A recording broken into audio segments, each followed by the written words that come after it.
So, good evening, everybody.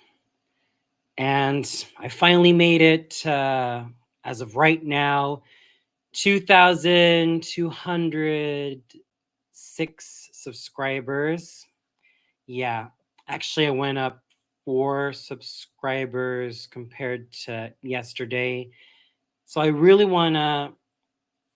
Hi, Goddess. So, as I was saying, I really want to thank you all for your support, for really keeping up with me and the content that I've been doing on my YouTube channel for what feels like a decade and 3 years. And how I kind of got onto YouTube was by mere chance, because back then when I was first introduced to YouTube, I was about 14 years old and about to finish the 8th grade. And well, I just only went to the site just to watch videos, watch opera videos.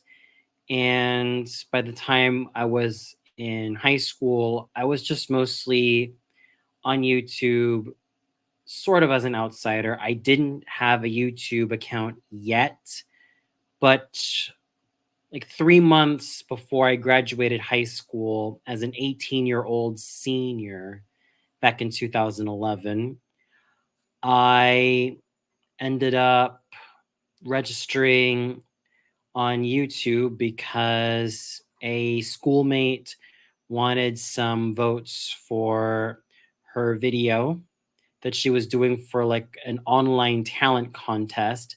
So I got on there, and basically during my time on YouTube, I was first a commenter of like um, Global Guts videos. I don't know if they're still up right now, but I think they've been up and down and all over the place throughout the channel. And by the time I was a 19-year-old acting student, I started to upload some acting videos.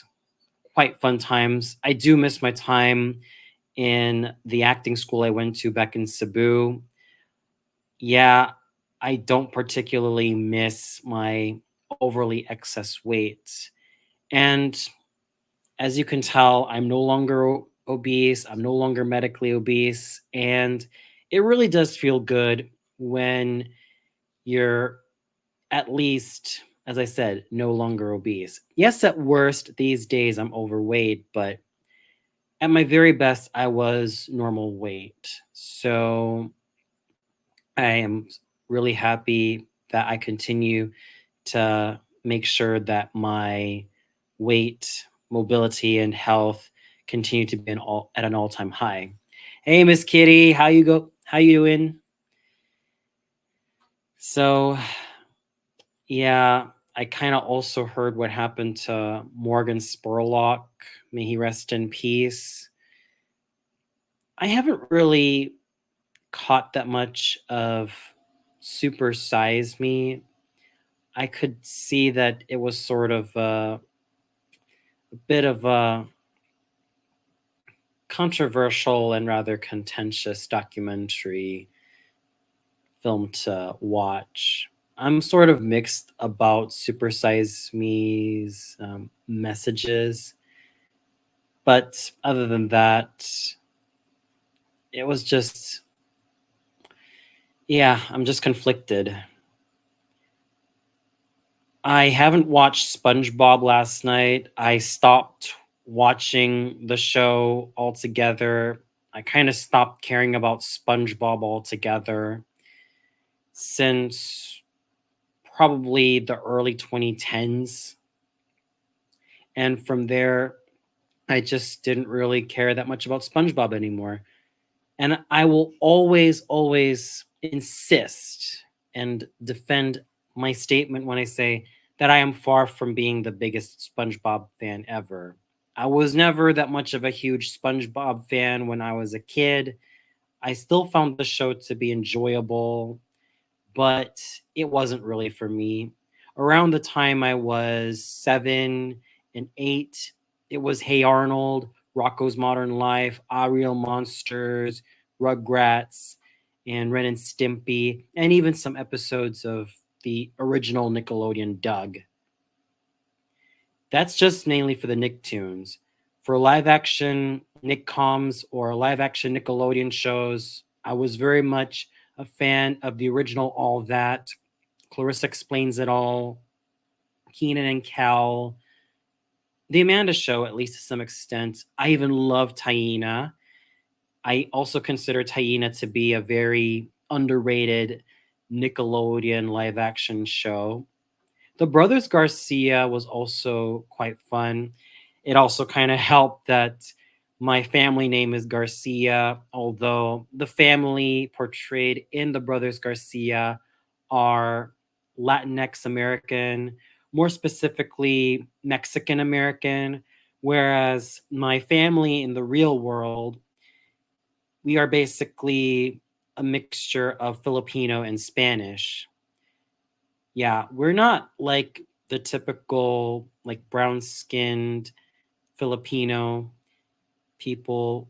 We're basically like fair-skinned, mestizo, Spanish-based, given the fact that the Philippines has been a colony of Spain for 333 years. So, yeah. Not on top of that, my mom and dad also did spend some time in the States for high school and college. And by the time I was born, I was, yes, born in Buffalo. And then after my time in New York as a baby, I ended up living in Cebu, Philippines, and that's where I was raised. So, quite a crazy life I led. And of course, knowing my origins and all that. So, with that tangent aside, it wasn't just the Brothers Garcia I also grew up with and kind of like to this day, but I also like the game shows. I would say that Legends of the Hidden Temple definitely helped me appreciate history a lot more. Although in high school, it's been a bit of a love hate relationship with that particular subject, much like any of the subjects that I've endured in high school. At least the positive side of all this was I managed to graduate with honors, so there's that. Well, I haven't really kept up with any of the SNES games, Goddess So, and I am not particularly familiar with Arrow the Acrobat or Zero the Kamikaze Squirrel and all those other game characters that you've mentioned. I was more into Soul Calibur, Tekken, Street Fighter, Crash Bandicoot, and Spyro the Dragon. Those were my games growing up. I even enjoyed Frogger from time to time. I did a little bit of Dance Dance Revolution. But other than that, my staple games growing up were Soul Calibur, well, basically starting with Soul Edge or Soul Blade, Crash Bandicoot, Tekken, and Street Fighter. So those were my staple games growing up. Oh, and lest I forget about the two Rugrats PlayStation games I grew up with. The first one being In Search of Reptar, and the other one being that Rugrats Hollywood studio tour with Susie finally having a speaking role. I don't know why she didn't end up having a speaking role in Search of Reptar. I think it was because her character wasn't really important, although she was featured in that mini golf episode, well, as a guest character. But in the Rugrats Studio Hollywood Tour video game, she was essentially one of the mains, along with Dill Pickles. Yes, I'm fully aware of that, Miss Kitty. I loved Wallace and Gromit ever since I was a 7-year-old boy. I remember catching it on television alongside my family, and I really found those films to be absolutely charming. A Grand Day Out was certainly a great starter. The Wrong Trousers was actually my number one favorite of the three Wallace and Gromit films. And I still appreciate A Close Shave, although The Wrong Trousers with Feathers McGraw was definitely the one that stood out to me the most. I did also enjoy Wallace and Gromit, The Curse of the Were Rabbit, and I do also miss Peter Sallis. I haven't really followed his acting career because I mainly know him as the voice of Wallace, and he really did bring in a lot of lovability to the role, and that's something that I continue to respect about Mr. Sallis to this very day. So when it comes to Wallace and Gromit, I can never ever go wrong with those particular films at all, let alone the three OGs, especially my number one being The Wrong Trousers, and with A Close Shave qualifying for a nice second. So that's basically how I also came to appreciate British animation. And it's not just Wallace and Gromit that I particularly love, but also the works by Raymond Briggs. The Snowman, I remember catching it when I was 11 years old and I loved it. 9 years later, I caught The Snowman and the Snow Dog. I loved it just as much. However, I still argue that the Snowman, the original Snowman, leaves a very special place in my heart. I also enjoyed The Bear, and Father Christmas was an absolute delight. And When the Wind Blows, I caught Jambariki's review of it and many other of my fellow online reviewers' review of that particular film. And it looks really amazing. I mean, what more can you expect from Raymond Briggs? He does have a very specific eye for details, and there's a sort of softness in his color palette that I continue to enjoy to this day. It's as if you were flipping through a children's book, and a well illustrated one at that. And that's something I truly love about Raymond Briggs.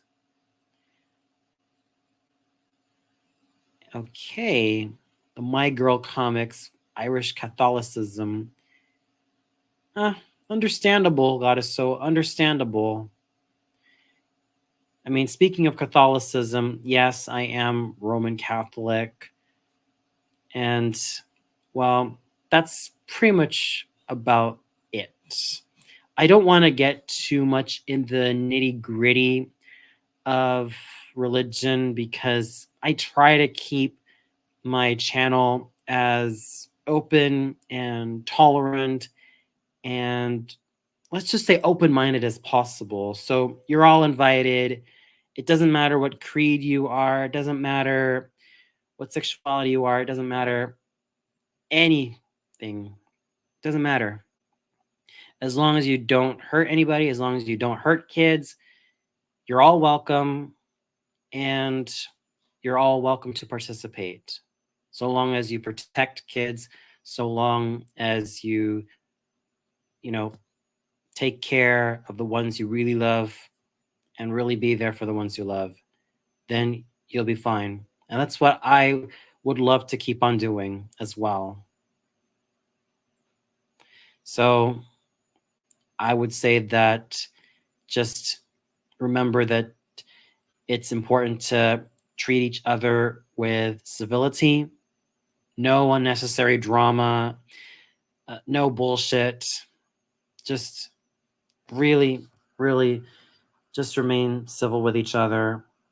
Those are my basic rules. And on top of that, a lot of my content on my channel is a no kid free zone. So anybody who's like under 18 should not apply.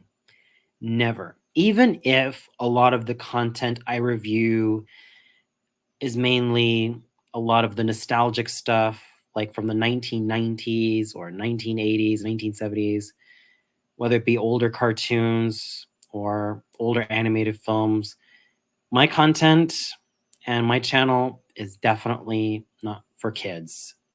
Not at all. And I would even encourage, oh,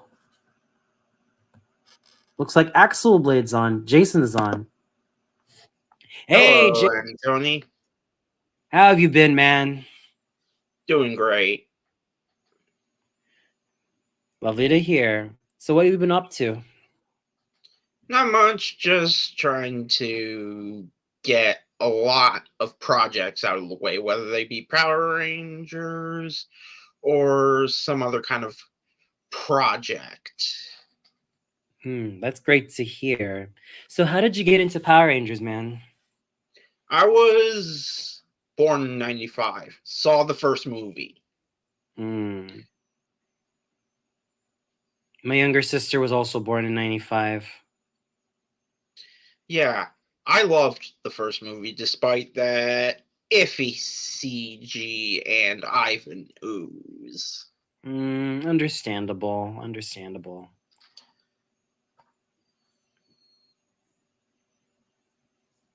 Any So, favorite any favorite Power Rangers seasons, buddy? So my main favorites are a tie between In Space, Dino Thunder, and call me a little on the fence, Time Force. Yes, I love Time Force. It's my number one favorite season of all time, Jace. It's my number one favorite season of all time. The Yep. maturity of those themes and the overall ambition and just the superb cast of characters on Time Force. Not to mention, Rancic is one of my favorites. Yes, Astronoma's impact as a villainess will always be top of mind, but Nostalgia. you know, but Rancic and his, shall I say, villains and eventually anti-villains journey is also amazing. The same thing with Nadira. His bond with Nadira is also lovely. Yep. And I had a curiosity question. Sure, man. Who is Nadira's mother? Was she a mutant? Was she a human? Who? Exactly. I have really no idea. I would say that given Nadira's powers, I think she's just as much of a mutant. And well, I would say that she ended up passing away and then sole custody for Rancic. By the way, you got a question from Goddess. So, what is your favorite cartoon crossover? My favorite crossover, that's a tough one. I have seen some crossovers with Nintendo icons like Castlevania, Mega Man, and Kid Icarus, but that was admittedly cheesy. Interesting. Ooh, someone's coming in your door. No, it was just my door being closed. I forgot to take care of that. Okay, fair enough. This was So the you first basically live time by. I've ever joined your live streams, Anthony. Ah, that's totally cool. You're always welcome, buddy.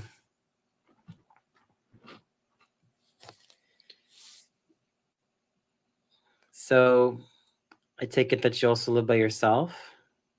No, Just out of I live curiosity. with parents and two brothers. Oh, that's great. Older or younger?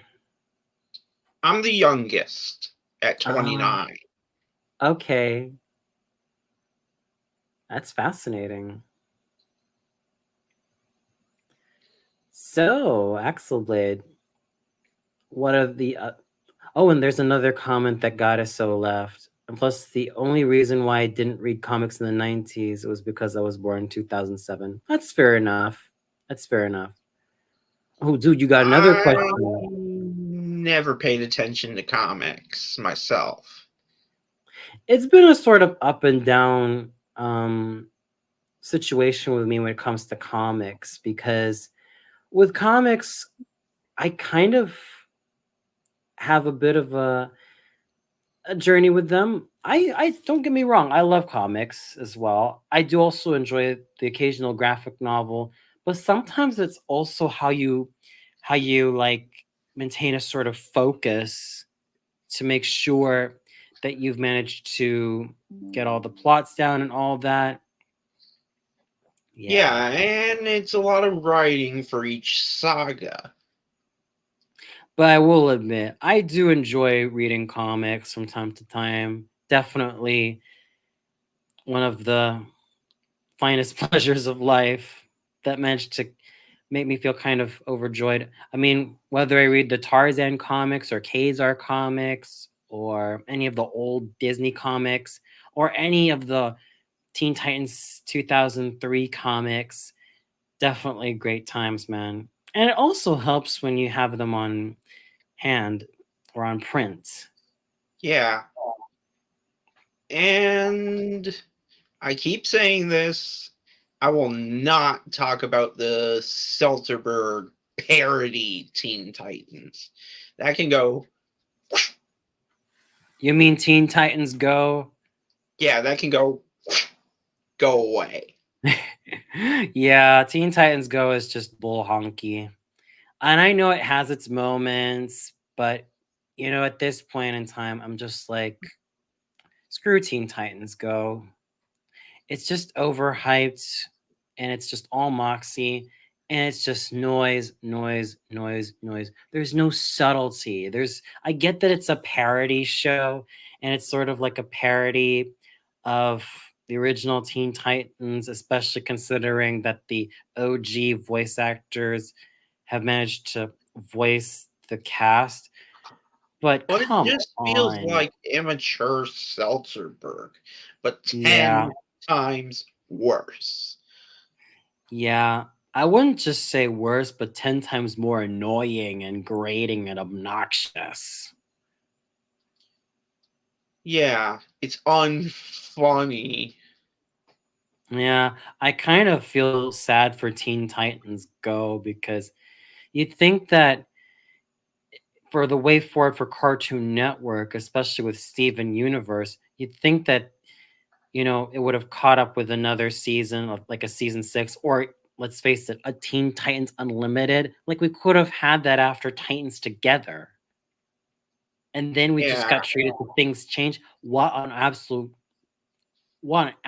earth, man. What on absolute earth. yeah. Things change. Underwhelming episode. Easily the Yeah, number one worst season finale. yeah, there are those who defend it, and I could see where they're coming from.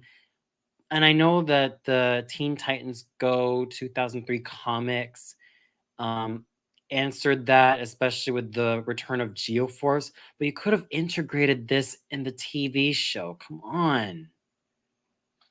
Yeah. If there was an anime that I loved, but not everyone else agreed with, it would be Digimon. Ironically, I don't like the English dub. I thought it was a little cheesy for my taste. The Saban dub. Fair enough. Fair enough. I've been tolerant of Digimon. I've been kind of tolerant of Pokemon. I just saw them as fun shows, but I was never really the biggest Digimon slash Pokemon fan. I was never really into Pokemon, although it is enjoyable from time to time. Yeah, Actually, when you think about it, when it comes to anime that's really for the kids, I could never go wrong with the anime from Nippon Animation. Like Heidi, Little Women, Anne of Green Gables, Snow White, Cinderella. oh yeah. Yeah, a lot of the Speaking anime of from Nippon Animation. Snow White, I heard that Disney is remaking their incarnation, but there is a rumor. This is possibly a rumor. Take this with Uh-huh. a grain of salt. No Disney's worries. going to scrap the whole thing and fire everyone from the Gosh. project. Forget it. I'm just like telling myself, just forget it. I don't want anything to do with Disney anymore. It's definitely A shill not. of its former self. Yeah, definitely. Not to mention, like, what they've done to a lot of the former Disney Channel stars. I feel like every time I watch those commercials, like the Disney Channel So Hot Summer commercials, I'm just like, I kind of like to give them the side A and a lot of or acid tongue retorts, if you can believe that. Because, yeah, I just don't like how they kind of zombified a lot of my girl classmates. And if you've watched my rant on my thoughts on Disney Channel or rant on Disney Channel on Eric's channel, you'll kind of understand where I'm coming from. Yeah, I understand completely. I have beef with the modern Disney, but I Mm. appreciate the classics. Yep, same here. I think it was just because around the time I was 12, I was getting into anime a lot more. So any of the shows from Cartoon Network, Nickelodeon, or Disney, they were kind of like a Dull bit and of cliche. kind of getting there. And mind you, but I was 12 in 2004. So when I was living in the Philippines, we had Animax. And I'm sure that you guys in the States had the Anime Network back in 2005. I think it's sort We of like, had various different anime oh, networks. One yeah, of them was the now defunct Funimation as part of the yeah, Crunchyroll merger. yeah. Oh, boy. I really do feel sorry for Funimation, though, although in the mid to late 2010s, they've managed to find themselves in a huge ass pickle, if you know what I mean. Yeah, I don't like talking about that. Yeah. You got another question from Goddesso, man. How would the Street Fighter and Marvel superheroes react if they met the Ninja Turtles? I think they would be like, "Whoa, who are these guys?" Oh man. That'd be fun, really. Um, I would say that it's kind of more realistic if Street Fighter and uh, Teenage Mutant Ninja Turtles crossed over. With the Marvel superheroes, these days I'm a bit on the fence with their film versions, but the animated classic versions, as in the ones from the 1990s to the early 2000s, I say bring it on. Especially where X-Men, the animated Oh, series, yes, the yes. original, and X-Men Not the Evolution are 97 coming. sequel. Yeah, I haven't really caught up with it because, true story, because I grew up in the Philippines, we had Star World, so that's where X-Men, the animated series, was shown. Especially coming from someone like me, born in 1992, I was also into X-Men Evolution, and I love the hell out of it. I love Absolutely. Brad Swaley's performance as Nightcrawler. Yeah, Brad Swale. I mean, he really knows how to play all of these youthful gentlemen, and I really love the tone of his voice. It makes him very ideal for a lot of these youthful and jovial characters. And those are really his forte. I think if I was to cast a Power Rangers actor as a Tekken character, it would be Johnny Young Bosch as an original character. No doubt about it. I think with Johnny Young Bosch's experience as a voice actor and a martial artist and, well, martial arts star, it's totally legitimate. I think he'll also be responsible for the motion capture of his character. So Yeah. it's pretty legitimate right there. I mean, you have instant success with Johnny Young Bosch on Tekken or Street Fighter or any of the fighting games. Yeah. Mortal Kombat is kind of eh, because I like some aspects of Kung Jin, but he only had one fighting appearance. Fair enough. Fair enough.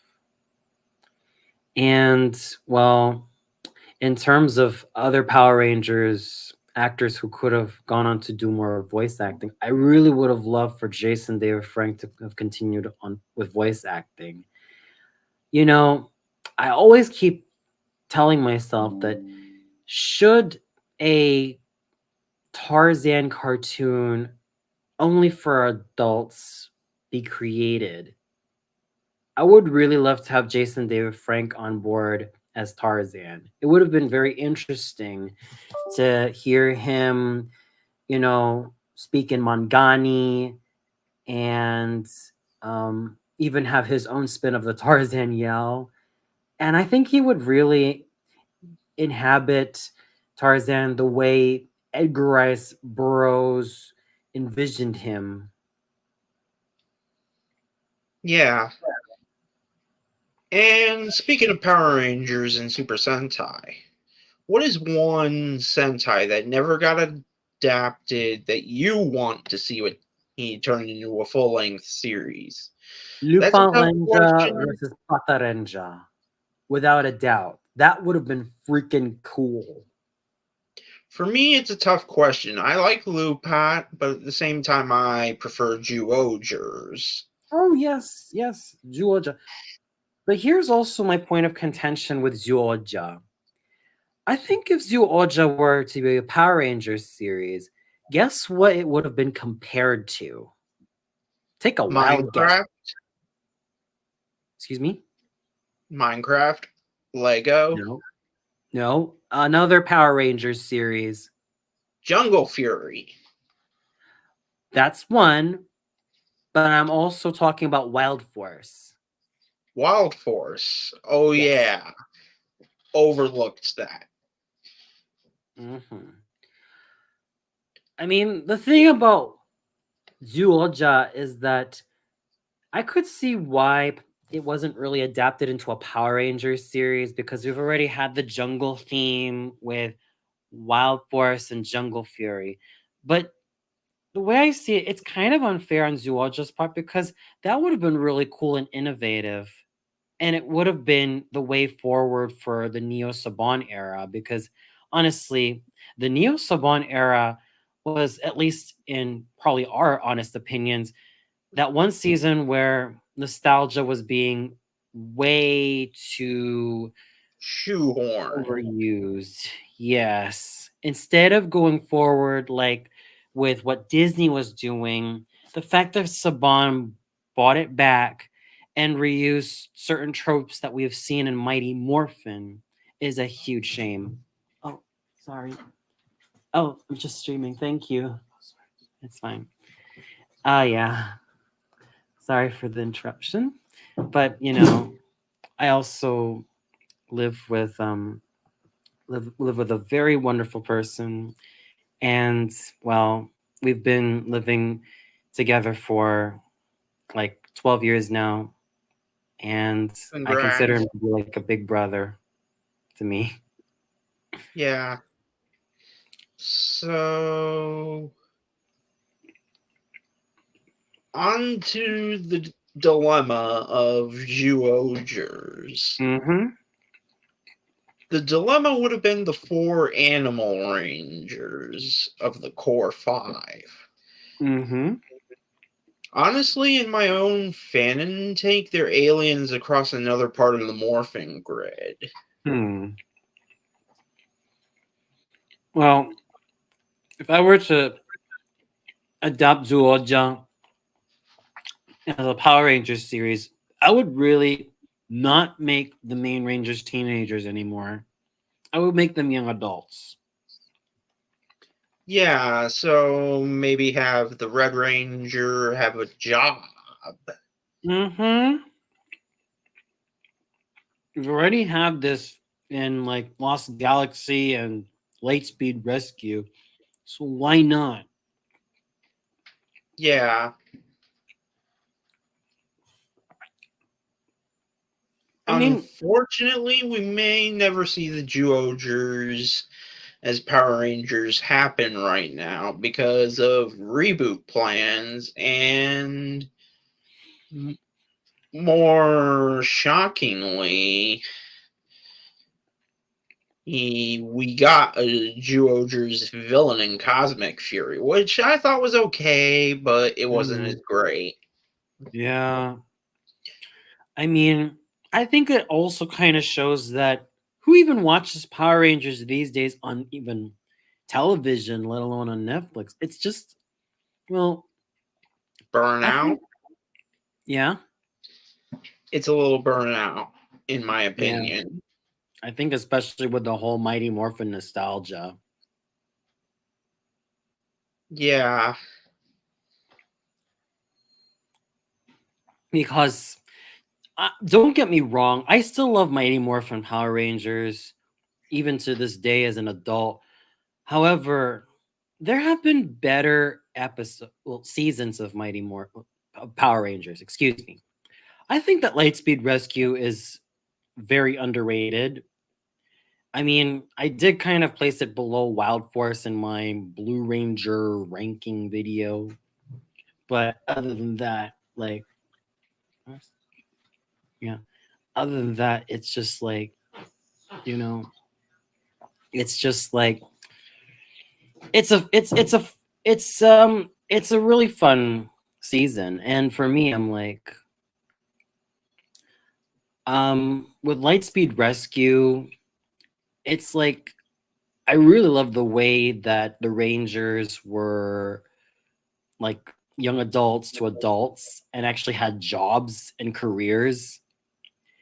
And I don't know why I would place it a little bit lower than Wild Force. I think I could see why, because I think it was just around the time when, you know, that Lightspeed Rescue was still with the going with the whole, oh, let's save the planet type of storyline.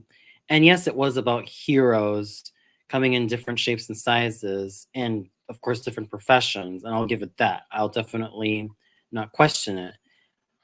However, I think with Wild Force, I think it had a little bit more going for it, despite the fact that it did take hints from Mighty Morphin and, of course, Captain Planet. Who would have guessed? Yeah. I think it was trying to be a little faithful to the original Sentai, which was True. sort of like a Japanese version of Captain Planet. Mm, Gowden. yeah, Gaudenja. I think I could see why Wild Force isn't really as well loved or overly well acclaimed, because the fact that it came after Time Force is already strike one, strike two. How many times do we need to have ecology in our television screens? Hmm? I mean, need I remind you about Captain Planet and a lot of those pro environmental messages that were from Mighty Morphin? They were overwhelming. That's strike two.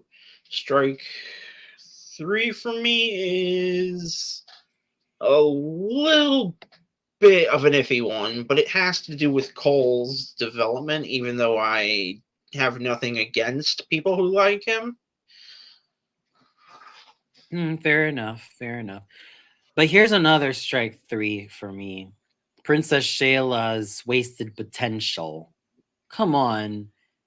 I get that she was supposed to be like this big sister slash young mother figure to the Rangers, given that she's like their mentor. But there are times that she was pretty much acting like the freaking damsel in distress.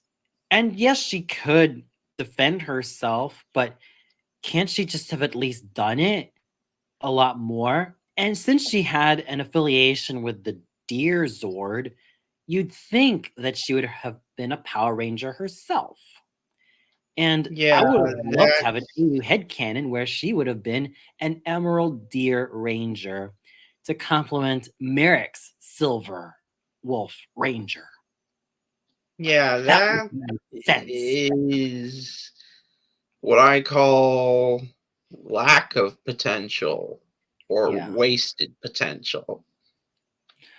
Fortunately, I think they did the Mentor Ranger thing a little bit more justice in the Disney era. I mean, aside from the obvious Tommy Oliver returning and Dino Thunder as the Black Dino Ranger and Mentor, we also had Doggy Kruger and Udana. Udonna. Yes, all hail Queen Udonna. People say, "Oh, Delphine, she was queen of the White Rangers." Yeah, that's fantastic. But Udonna was definitely in a class of her own. But I'd say that Yeah, she was also on par with Delphine. Don't get me wrong. But I also think that Delphine should have been a Red Ranger. Honestly, she had more of a presence and a lot more strength and endurance than the Red Ranger of her team, Orico. And that's pretty sad if you ask me. Anyway, the yeah, last one I would mention is RJ from Jungle Fury. He knew how to make the whole mentor slash ranger thing work. And work it he did. yeah. Don't get me started on Troy. He's too monotone. I think, well, I think my biggest issue with Megaforce and Super Megaforce is those two series really tried to ride from the coattails of all three seasons of Mighty Morphin and one season of Zeo. Mighty Morphin in Megaforce's case and Zeo in Super Megaforce's case. Yeah, they And kind of crammed too much yeah, I across think the two worst seasons.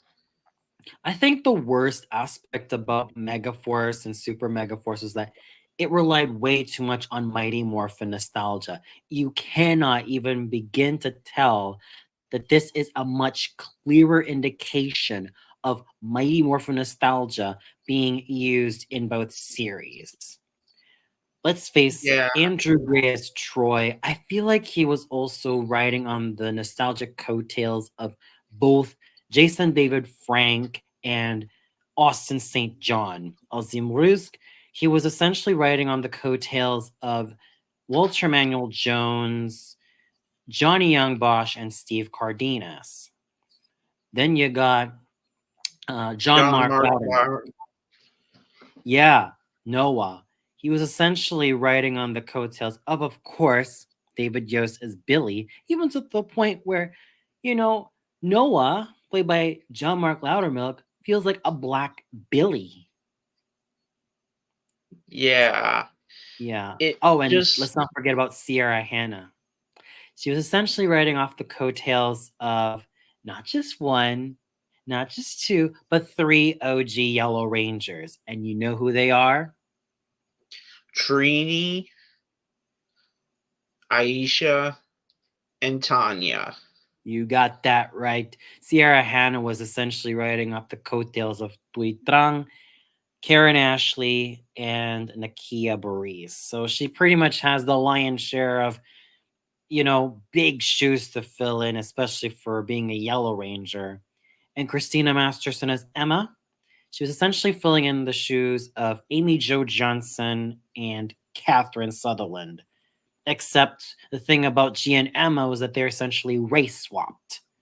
So instead of, the white girl being the pink ranger and the Asian girl or the girl of color being the yellow ranger, it's the white girl being the yellow ranger and the girl of color being the pink ranger. In Christina Masterson's case, I think she's of Asian descent, if I'm not mistaken. Then you got the Sixth Rangers. Mega Force, you had Robo Knight, and in Super Mega Force, you had Orion. Oh, and speaking of Orion, I think they did also fake out marriage with Orion and Emma in one episode. Now, where did you see this whole Sixth Ranger, Pink Ranger romance? Where did you see that done before? Mighty Morphin. Exactly. With Tommy and Kimberly. But the thing with Orion and Emma. Emma, yeah, it felt more like a fake out in their wedding. It felt like a cop out. Yeah. I guess it's because Troy and Emma seem more like an item. And there was this whole thing going on with Jake and Gia.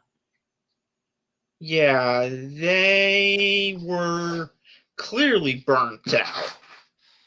Mm. I think what's even sadder is, I mean, but that's just strike one. Strike two. You have this concept of Angel Rangers for like Megaforce and Pirate Rangers for Super Megaforce, and you cheapen all this to be nothing more than Mighty Morphin 2.0 and Zeo 2.0. What's that? I call it a sheer lack of creativity. It's uninspired. I feel really sad. Like I keep telling myself, I feel so sad for Andrew Gray, Azim Ruzg, John Mark Loudermilk, Sierra Hanna, and Christina Masterson. Yes, they had fun, but the fact that they were pretty much doing Mighty Morphin and Zeo 2.0 with Megaforce and Super Megaforce is just damn depressing. It's I mean, infuriating too. not to mention setting this all in high school again. Come on. We We've seen need this. to have graduation. I'm sick. That's why I'm sick and blooming tired of just seeing Power Rangers as teenagers. Oh, and Yeah, don't forget, there's also the Zordon ripoff Gose, and that little robot who's supposed to be a sort of poor man's version of Alpha 5. Tenso. Yeah. Oh, Yeah, and a race swapped Ernie. Yeah, that's what you call unoriginality, man. yeah, this is clearly atrocious writing 101. And here's the sadder thing. You got all these legendary rangers making cameos. Like, come on, they could have been integrated better. The final battle in Super Mega Force was fun in concept. I mean, it's great to see Jason David Frank, Jason Font, Danny Slavin, Sean C.W. Johnson. Who was that? There's also Reggie Roll. Patricia J. Lee. Yes, Selwyn Ward. It's great to have them back. Hector David Jr., Brittany Ann Pirtle. Why the And hell Melody wasn't Perkins. Casey? Why the hell wasn't Casey Smith featured with the other legendary Rangers in his suit? That would have been cool. And then yes, Allison McGinnis and Melody Perkins. Yeah, the one Ranger I feel takes the cake for how crazy the series was getting was Justin from I Power didn't Rangers mind Turbo, Justin at all. but I really I didn't don't mind. mind him that much. Me He's not a neither. bad character. He just has the worst dialogue. I think the writers were just trying to switch the formula up with having a Kid Ranger because, well, if you are a Super Sentai historian, you'd also understand that actually Super Sentai was no stranger to having Kid Rangers. The White Ranger Ko from Oh, Dairanger and Riki Cole. from Orenja. Yeah, Riki, who's supposed to be like he's although he's like 1,000-year-old sentient being, he has the mindset and the body of a 13-year-old boy. And then there's Blue Racer from Carlenja. Blue Racer, he was still a teenager. I think he was the only one in his late teens, if I'm not Yeah, he mistaken. was 17. Yeah. Yeah, so still of relatively legal age. Yeah. and hormones. Hmm. Oh, and speaking of, yeah, so I guess it was also because around the time Power Rangers Turbo was airing, there was also Big Bad Beetleborgs. So I think they Yeah, were the kind of ratings one-upping each were other. shifting. They were clashing like a Dragon Ball Z power struggle. Yep. Oh, speaking of Power Struggle, VR Troopers. I think they were trying to also make a more mature version of Power Rangers, but this time with like slightly older teenagers. If you remember the outtakes, they were kind of referred to as Power Rangers wannabes.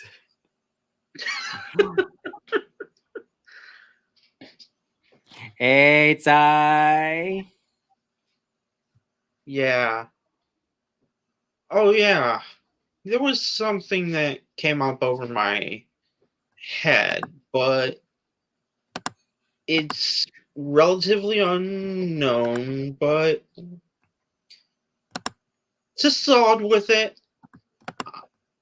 Ever hear the term clickbait? Yes, I have multiple times. There's a lot of clickbait going on recently, and it's intoxicating me. Hang on, I think Ty's gonna come in as well. Hopefully, I've already sent him the link on the YouTube chat. Hmm. So you were saying about clickbait? So I've been watching Mike Zero videos. Don't go after him, fans. I never heard of him. So He's a clickbaiter of Disney leaks. oh man, He's that's shitty. saying some very misinformational stuff and not saying, oh, this is actually truly a rumor. Mm-hmm. But he put out a video saying Disney held an emergency meeting and they're reaching an ultimatum: cancel the Snow White movie and fire Kathleen Kennedy. That's weird. Yeah, so I'm not going to believe anything this guy says until we Mhm. get some concrete evidence. Fair enough. Fair enough. Sounds really fishy when you said clickbait. So, oh boy. Yeah, that's a whole nother can of worms.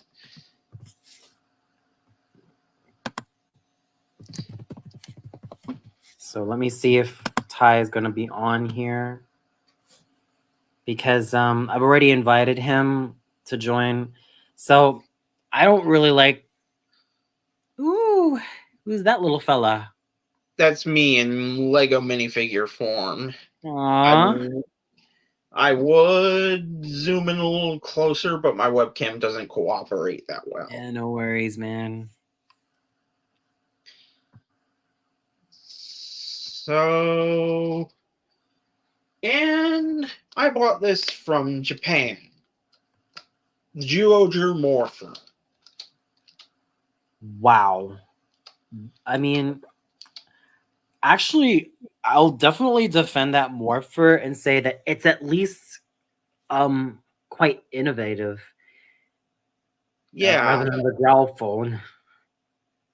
I'll give it its props. yeah, it looks like a Rubik's Cube. Definitely, definitely cool. You know, I've also, I mean, speaking of Super Sentai, I also did catch Five Man and Jetman when I was a lot younger. I was about 8 years old and I caught those in Cebu. Those were fun Super Sentai shows. And Yeah, considering that I grew up in the Philippines, there were older Sentai shows that were on like certain Filipino networks. yeah. I hear Five Man didn't have the best reception and was close to canceling the series. I wasn't so sure of that. I think there were just people like constantly going off on Turbo Ranger. Yeah, Yeah, yeah, that might have been a Turbo bad Ranger. omen. Mhm. But Jetman swooped in, saved the day. Yeah, Jetman was really fun. It was really, really fun. Lots of interesting characters and just yeah, Akko was definitely a peach. And the commander, Aya Odagiri, Hmm. she was one tough mama. Yeah. And if you haven't seen Jetman, do not spoil it for anyone who wants to see Jetman. Hmm. So, as much as I hate to say this, I will not promote spoilers. It's fine. But if you have seen Jetman, well, do that on your own channel. Right on. So, what I was shocked about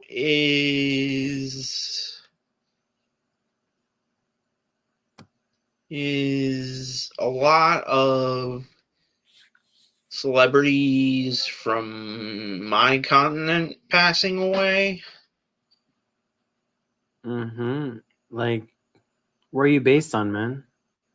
Where are you based from, man? I'm based from North America, I'm talking about which state. the MI, the Michigan. Ah, okay, cool. Some celebrities have unfortunately died. Mm, Margot Kidder, Lois yeah, Lane. yeah.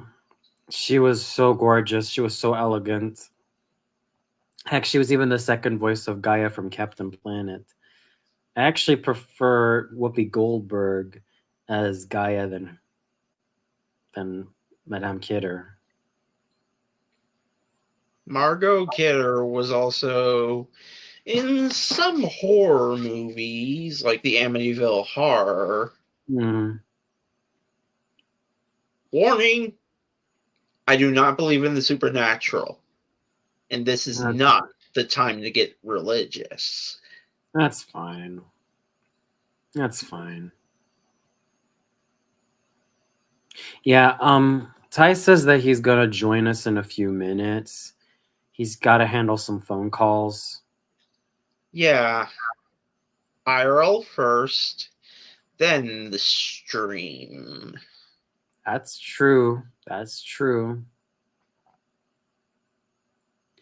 And I kind of missed this out from Goddess. So yeah, take care of yourself, and I hope you'll be back soon. So anyway, do you know the show Legend of Tarzan? I've heard of it, but never saw it. Hmm. I think it was before the 90s movie by Disney. It was after the '90s movie. Oh, so I got my timelines mixed up. It was released back in 2001. Yeah. 2001. Wasn't that the same year Power Rangers Time Force, Digimon Zero Two, and a lot of other shows come out? Yep, definitely.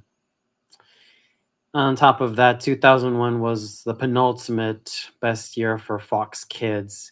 It was also kind of it was also its edgiest year as far as I'm concerned because they also released um that John K superhero testosterone filled show. I never heard of that. Yeah, forgot its name. I forgot his name, but all I remember was that it featured like four hulking superheroes, and they were really muscular. That was pretty much what I could remember. Hmm. Hmm. And when it comes to how Disney has been handling IPs, the one IP I may never forgive or forget they handled poorly, this one, Was that? Star Oh, Wars. Star Wars. Oh my gosh. Oh my gosh. We've reached a whole can of worms when Disney bought Star Wars from Lucasfilms. Oh my gosh. They actually bought the company Lucasfilm from George Lucas. Holy shiz.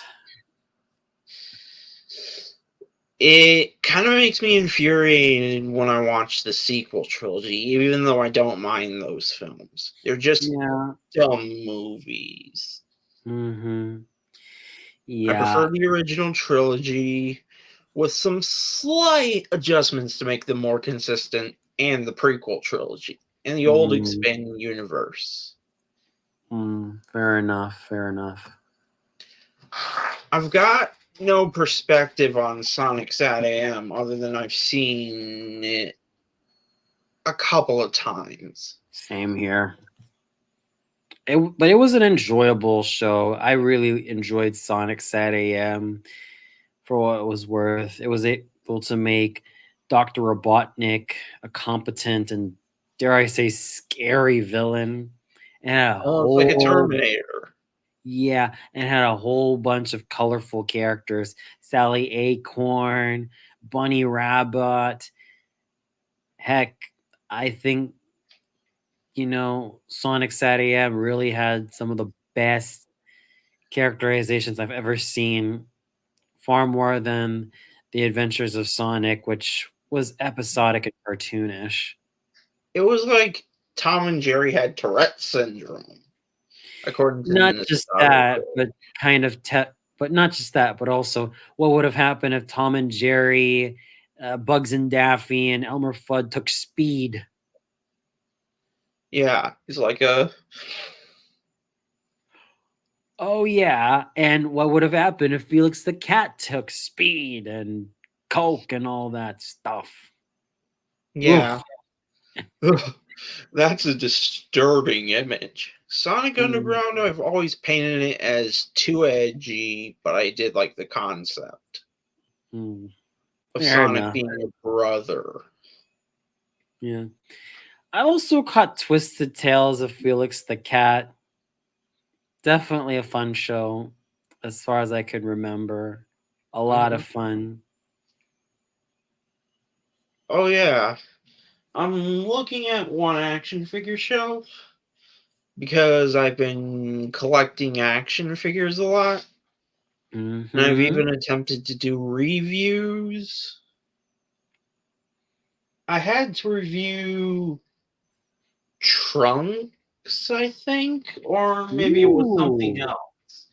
It was it was SH Figure Arts Sora actually from Kingdom Hearts 2. Ah, awesome, awesome. Jack Specific Sonic and Bring Arts Cloud Strife from Final Fantasy VII.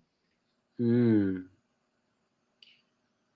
Ooh, may I see it, please? I'm gonna have to call them up, but they're currently unlisted on my YouTube channel. Ah, okay. Hey, Tony, how you been? Sup? Name's Jason. You can call me Axel if you want to, or you can call me whatever you like. Hey, it's okay. You're also welcome to join us. Links right here.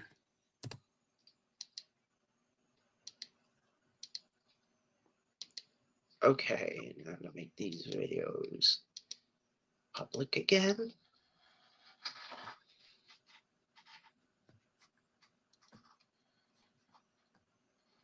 So when it comes to dramatic elements, Mm-hmm. you gotta have a build up to it. Exactly. In fact, the concept has to be written out on a piece of paper, like, let's say, in a certain fanfic or fan Mm-hmm. adaptation of Power Rangers, you want to assemble a Sentai that has never been adapted. Yep. Like in my case, Zyuohgers, you would have to explain how the plot holes of Zyuohgers could be addressed. Mm-hmm. So, for example, let me see if I can pull this up.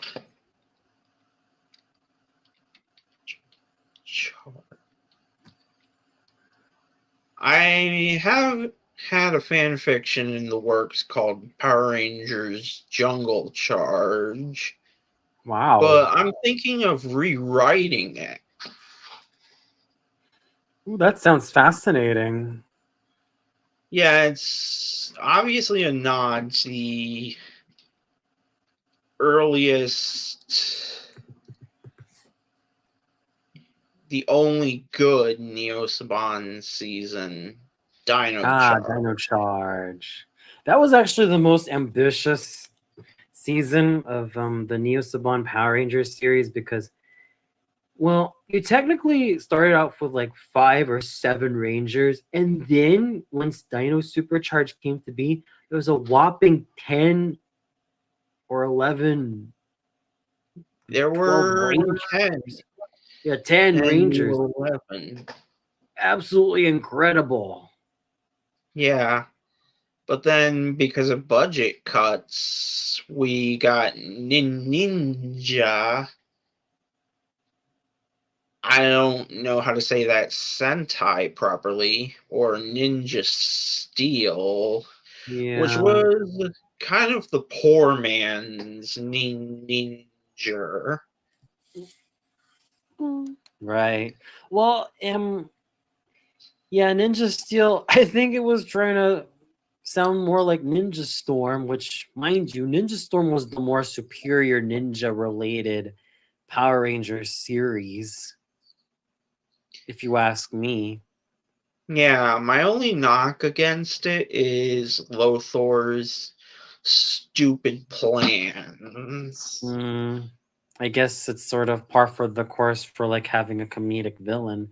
And I think it was, I think this is how you start off like the Disney era of the Power Rangers in full swing, vibrant, and just not like anything that you expect.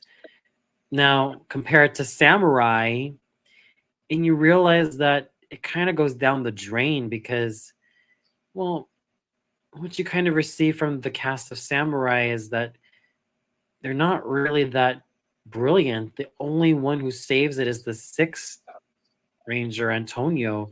And another issue with Samurai, the whole Yeah, status quo and thing with Lauren. Oh my gosh, you could have done a lot more with Lauren. She could have had the Ryan Mitchell treatment and be an American only seventh Ranger. She could have been like, here's my proposal, the Crimson Ruby Ranger or the Crimson Ruby Samurai Ranger. That would have been flipping cool. She would have been the seventh Ranger. In fact, RPM had 7 Rangers. So why couldn't she be the seventh Ranger, the American only seventh Ranger? exactly. So, for my ideal Zyuohger's Powers of the Grid rewrite, I am actually not interested in making Joshua Hance, the Red Ranger, a high school student anymore. He's already graduated. Mm-hmm.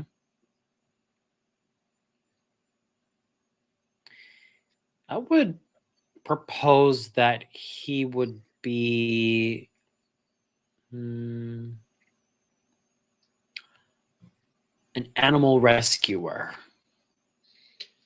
Like a veterinarian? Yeah.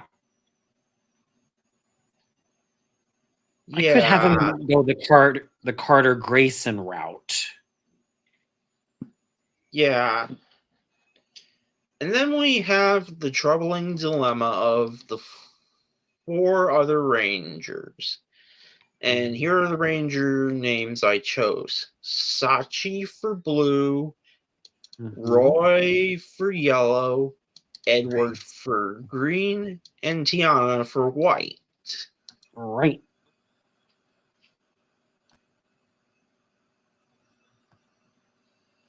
Now, they're obviously alien versions of their respective animal spirits. Mm-hmm.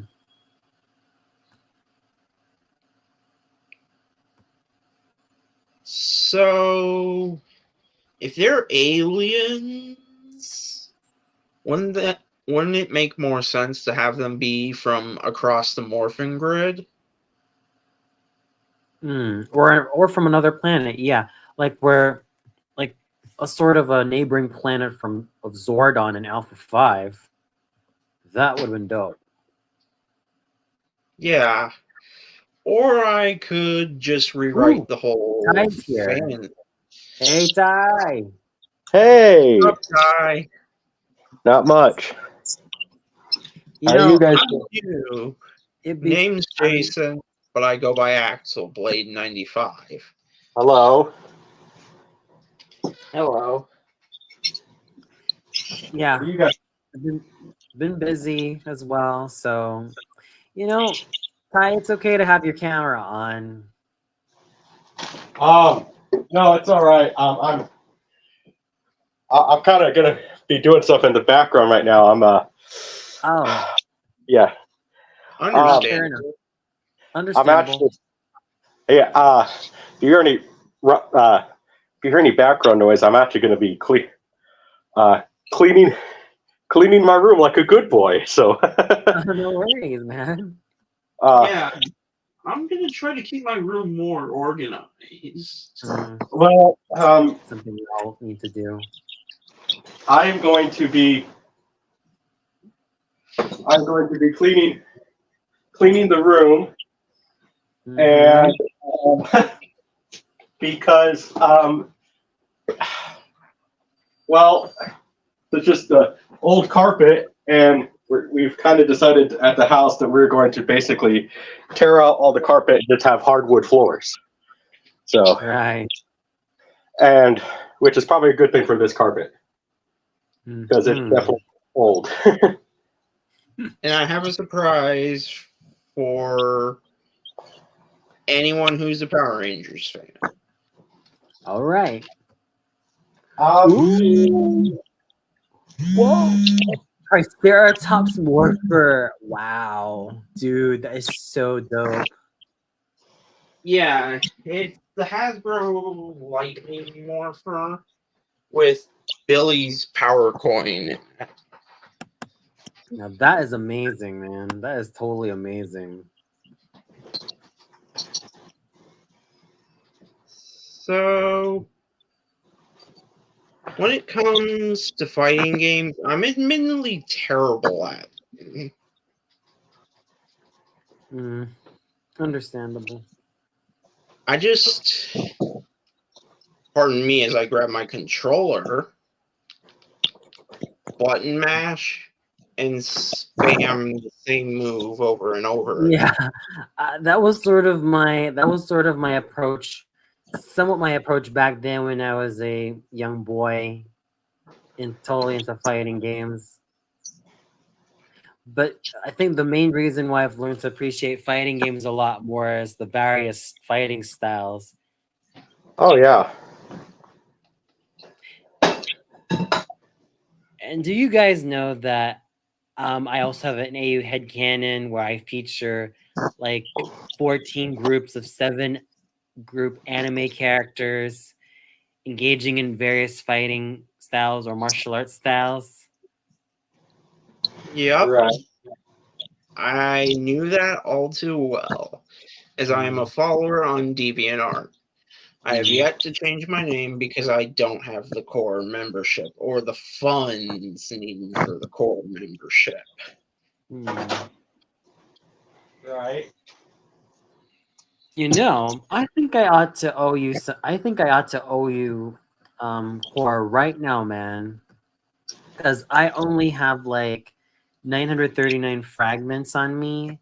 So just hang Let me on. check how many fragments I have. 11, 20. 20 fragments. 1,120 fragments. Ah, perfect.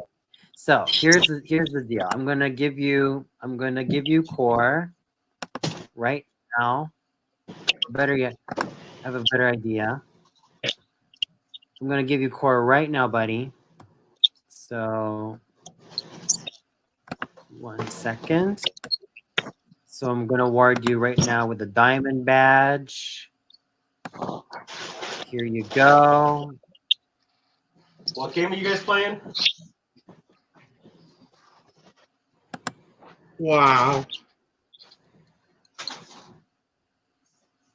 So have Thank you received- so much. And you know, this is pretty much the core trade that I engage myself with. So now that you have Core, you can give a diamond badge to any of the works I have on my DeviantArt account. Yep. I am gonna have to be patient as the name change feature will be open again on July 7th. Okay. So But I will warn you though that the 300 fragments I gave you is like only for a month. But you know, thank you. it's a month's worth of Core, so yeah, at least you can, you know, make the best of it. Yeah. Might as well. So I hope you've managed to, you know. I think I'm gonna award one of the latest ones that ever-growing diamond badge. Oh, thank you.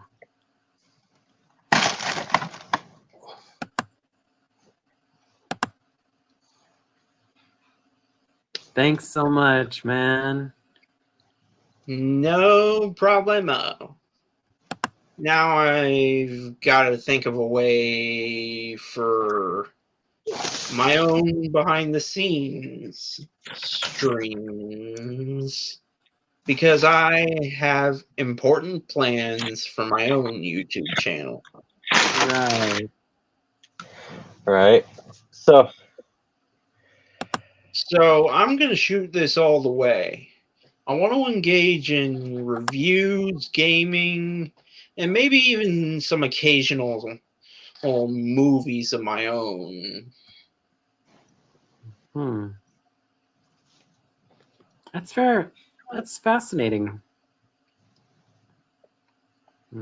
So what content are you looking at? Any specific focus? I've been looking into Minecraft, action figures based on my favorite franchises, somewhat Star Wars, more specifically the original expanding universe, Cool. and fan films. The good Star Wars, right? Yeah, the good Star Wars. Long before Disney messed everything up. Right. You know, I'm not gonna lie. Tony, I've Yes. kind of been thinking about trying my luck again to campaign to be the CEO of the Walt Disney Company. Mm, Yeah. right There's on. actually a rumor, Ty, that they're going to fire Kathleen Kennedy. Not going to happen. Oh, It's a boy. rumor. Yeah, well, I can tell you it's not going to happen because she is in good. Because the way Disney is right now, Mm-hmm. the only reason Kathleen Kennedy is even hired is it looks good on paper. Mm. That because she's a woman. That's it. Yeah, And yeah.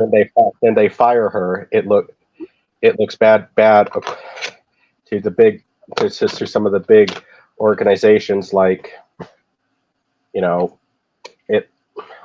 that Disney's involved with. Mm-hmm. And in order to make Disney how it used to be, you really have to basically get rid of the people, those people who Disney would have to stop donating money to them. And these are Yeah, organizations. definitely. Big time.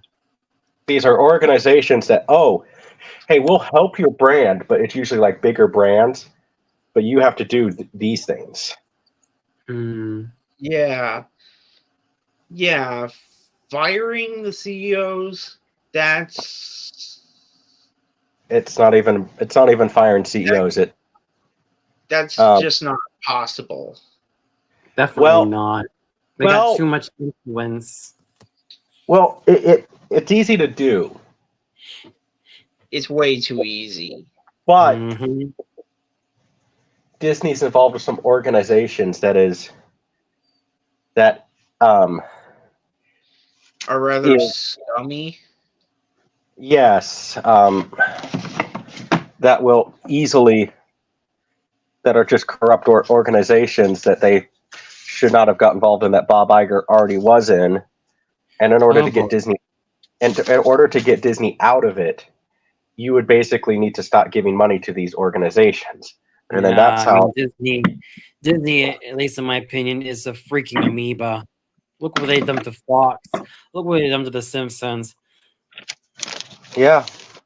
Yeah, although I will admit, after an episode of season 9 that I personally cannot show to the public, it all went downhill from there. Right. Mm, But there were some cool episodes. yeah. Right. But the thing that broke me was Dark Phoenix. The second attempt at that saga. It really should have been a multi-parter. Mm-hmm. Fair enough. Right. So, what are the 3 strikes I have against Dark Phoenix? Rushed production, studio interference, Mm. the death of Mystique. Right. Mm. Bye. Well, I just saw that it was just you wasted a good story. And, Yeah. And I can assure you that one thing though I'm still considering with just with Disney, if I was chairman, I would still say we're taking a 5-year break from Marvel. Mm. Yeah. Or just not even bother with Marvel anymore. We're taking a hiatus. Well, I say 5 years. Give it have a 5-year break. Because a lot can happen. A lot can happen in 5 years, and then you also make people then clamoring for more of it. Hmm. You know, because then people will miss it. It's a strategy. And then sell Lucasfilm back to George Lucas, Yeah, that's true. and then Yeah. have him pick his own successor. And honestly, I would say the guy to give it to, who I would at least suggest, because I can unblacklist him. Hmm. Star Wars Theory. Give it to Star Wars Theory. Ooh. Nice. Have him be chairman of Lucasfilm. Mhm. Definitely a real Star Wars devotee. And sell Fox. Probably, honestly, try to sell it to a member of the William Fox family who is still living, the original creator of Fox before it was 20th Century Fox. Right. Yeah. Give it back to the family and have them do it. And Mhm. Hmm. I think the focus, and then I think I would because Disney, and then I think I would also try to put money into for Disney, is because Disney's never really had, you know, the best when it comes to video games. I mean, rather than Kingdom Hearts and maybe Epic Mickey. Yeah. I So did try out Kingdom Hearts a couple of times, but I never really got into it as much as I should have. yeah, I love well, Kingdom Hearts, but it's a little too complex. Mhm. well, I think I would be focusing on.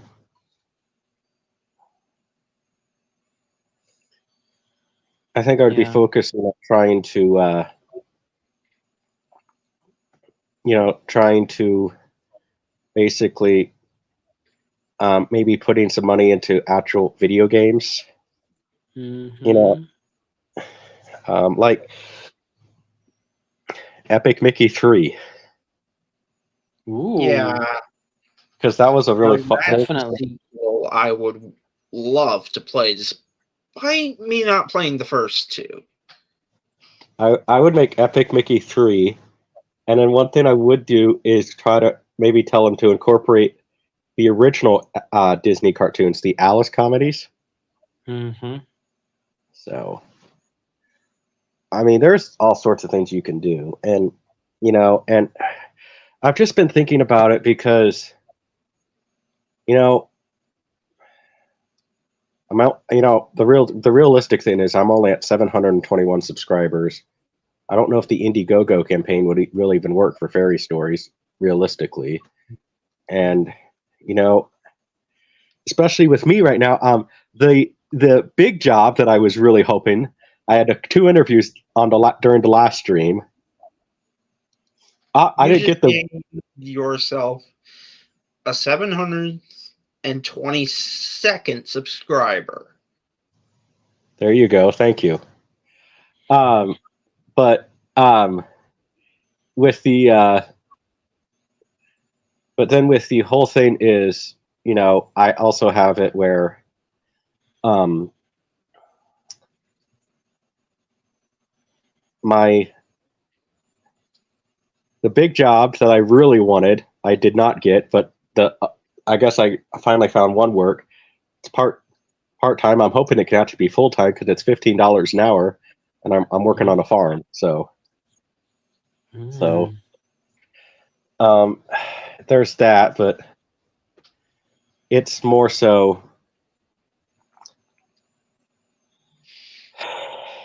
just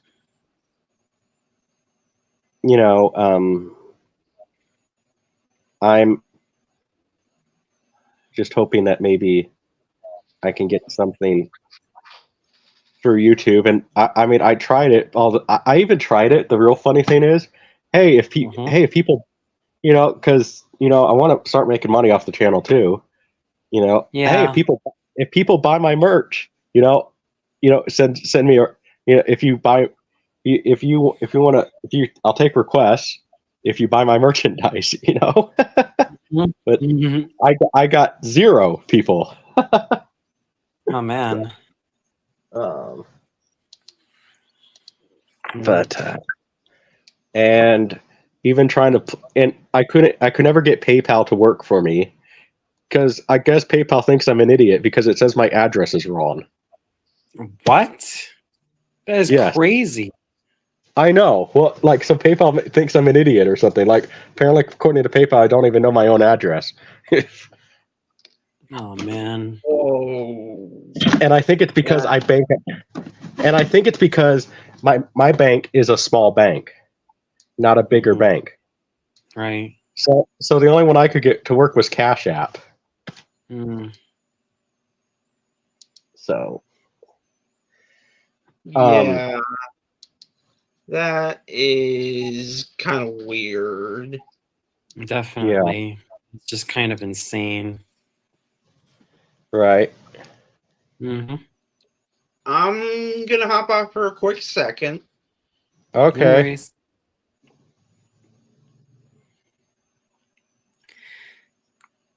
So anyway,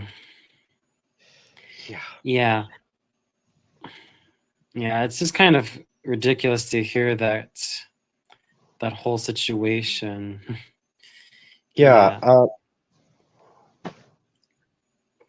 As for me, I've been kind of, up and down myself. I mean, I'm really happy. Mhm. Jason's Yeah. back. Oh, he's back on the stage. Yeah. I wanted to try signing up for StreamYard. Mm-hmm. But yeah, I don't know. I mean, it's just amazing to me that, the whole thing with, you know, StreamYard. And then, you know, because, and like I said, my original animator for fairy stories, I might have I might have lost him because he hasn't been emailing me back lately. So Oh man. I mean, because here's my thing. I at least want the animation to be good. Because Mhm. we've all seen those CGI little things on YouTube that are based on fairy tales. They suck. Mhm. They suck. Yeah, Because definitely. so I at least want this to be good animation. At least Mhm. quality, not like something that looked like it was done by Windows Movie Maker. Yes, absolutely. Yeah, I mean, right so now I have Adobe, and it cost about $140 for the Oh. Elements package. yeah, I can't even afford that right now because I'm just, so I mean, there might be hope. Luckily, my new job, if I can really talk to the lady, I mean, maybe I could convince her to invest into fairy stories, but there is a glimmer of hope. I did apply. I mean, hopefully I'll get it. I did apply for, I guess apparently, we'll see if this actually happens because unless I actually get the check, then I'm not going to believe it. But I did apply to get the other stimulus checks. Mhm. So we'll see. If not, then I have to pay off some debt, and then go from there. But Right. yeah, because I still haven't recovered from my expensive ex-girlfriend. So Whoa. Wow. Expensive XGFs. They're kind of the worst people you want to hang out with. Akin to gold yeah, well, diggers. Well, we were no, well, no, she. I mean, yeah, long story, but we're not together anymore. But still, Good. just haven't quite recovered from the bank account from her. But I just, it is one of the reasons why. Like, I wish that honestly, like I'm really trying. I'm actually going to hopefully talk to my merch guy and maybe see if I can get points on some people who I recognize merch for, like Antony. Maybe you could get Yeah. merch through him, right? Right? Who? My merch guy. We can get Antony Montiel Garcia merch, right? Right. That'd be interesting, really. Yeah. I don't know what you would. I mean, we could just have your logo for now, right? I can put. Because the thing about the banner for my channel is that this was done by a very good friend of mine. His name is Sean Roswell or Ross Garson. Very good friend of mine. If you really want it, here. Yeah, it's understandable. Definitely. Here you go. There's his email. You can email him if you want merch for your channel. So, Ooh. and what I might be doing is seeing if I can get people to him that maybe I can get like points on the merchandise. And I am really trying. I am trying to convince him to get merch for Fabio to get merch through him. Mm-hmm. But Fabio has not emailed me back yet about it, and yeah, I think he's got a lot on his plate. Right. I mean,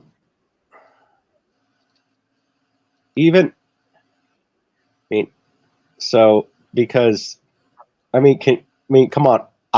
I'm sure there's a lot of people that would wear a "People Are Stupid" T-shirt. Or have you ever read a comic book?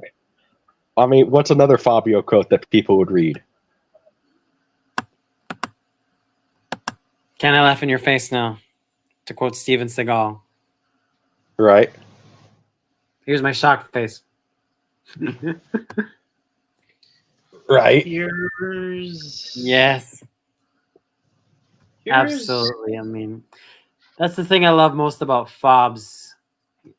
And I've learned to respect him a lot more every time. I don't think I've told his anyone, but I am a Dragon Ball Z fan.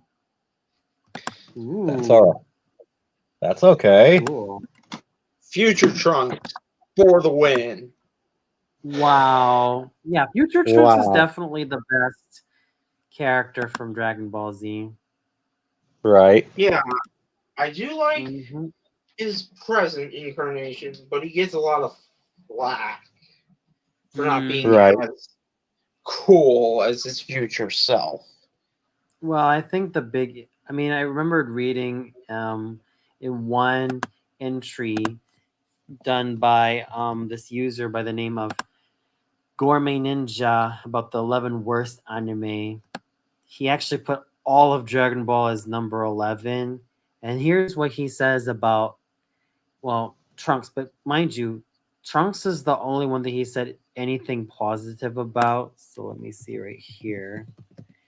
Yes, only Trunks seems to have something of a brain. And because of that, they try to paint him as an anti-hero who is not to be rooted for.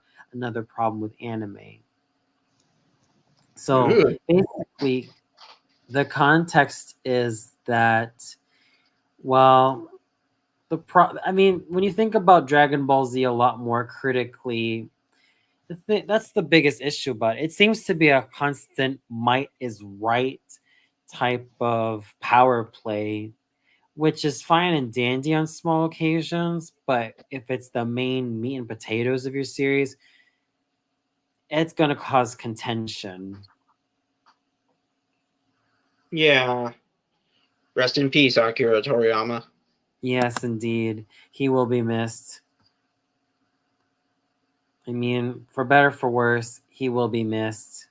I mean, you're looking at a guy who's also grown up with DBZ, and I'm still having this crazy idea boiling up in my head of all 6 members of Sector V from Codename Kids Next Door doing the Kamehameha wave. Like you have Nigel, Hoagie, Wally, Abby, Katie, who in my AU headcanon is number 6, and Kuki doing the Kamehameha wave. Right. Yeah. I'm literally shocked. I saw that cartoon when I was growing up. Yeah. Oh, by the way, Tony, I was going to say, I don't know if you ever got the email. I actually wanted to add something to Fairy Stories. Really? I kind of want to, well, since you're actually wanting to, be a teacher with, folklore and all that other stuff, right? Basically. Well, more like lecturer, instructor, and that direction. Well, okay.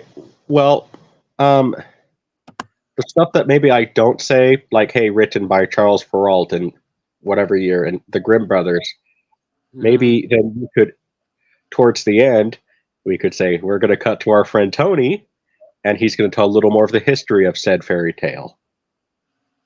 So, because, like you could, and then you could write in your own stuff, easily, talk about, like, the history of Snow White.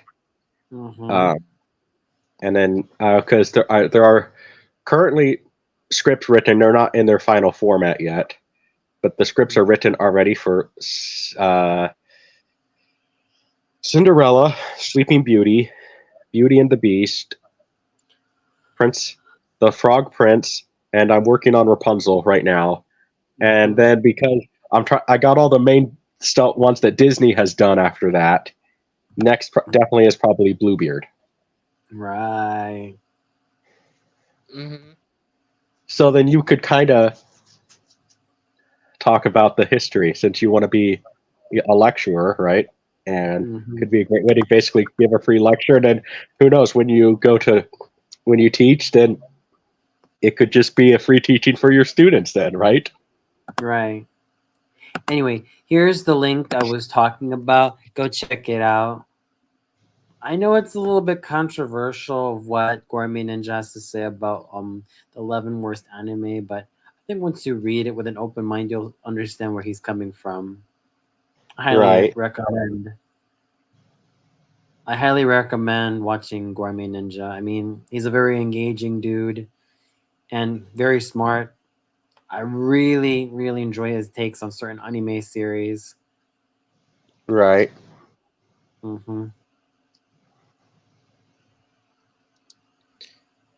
Yeah. He may have unpopular opinions, but he deserves a chance. Right. Definitely. I actually found myself nodding in agreement with what he had to proclaim, and I definitely enjoy his bodies of work thus far. Yeah. Right. So, popular characters that we all have unpopular opinions about. Yep. I know this is going to sound controversial to Sonic fans, but my unpopular opinion is in regards to Scourge the Hedgehog. He's nothing short of a Duke Nukem wannabe. I'm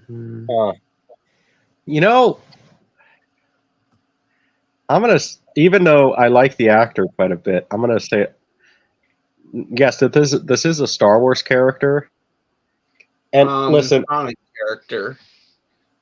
No, for me, I guess characters that I think are, listen, I'm only basing this off the movies, not expanded universe. So movies, Okay, movies.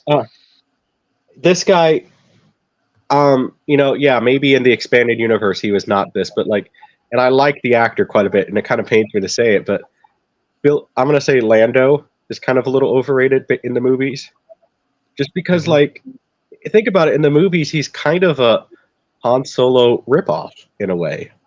You know, Right. Lando Calrissian. Maybe just a bit like the ladies' man version of Han Solo, but I kind of think he's a little overrated in the movies. Now, and yes, in the expanded universe, they made him more of a different character, but and you can kind of tell the only reason they added him was because Guys, I'll be right back, okay? Cool. okay, because So, Harrison, anyways, on to Lando. the only reason he was casted was because they didn't know if Harrison was going to do the Return of the Jedi. So Yeah. Oh yeah. Speaking of Return of the Jedi, did you ever play that game Shadows of the Empire? oh yeah, I remember I when love that that game. game. Dude, I'm old enough to remember when that game came out. Yeah, it was actually a multimedia project. I still have my OG cartridge. Wow, that's cool.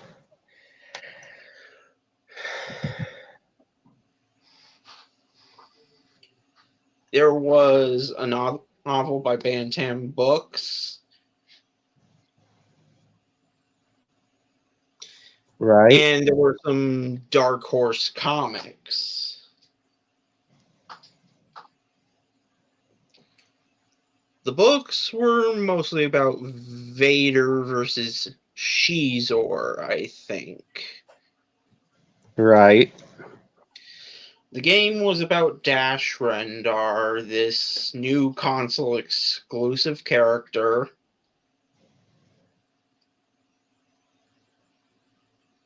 And the comics were about everyone's favorite Mandalorian, Boba Fett.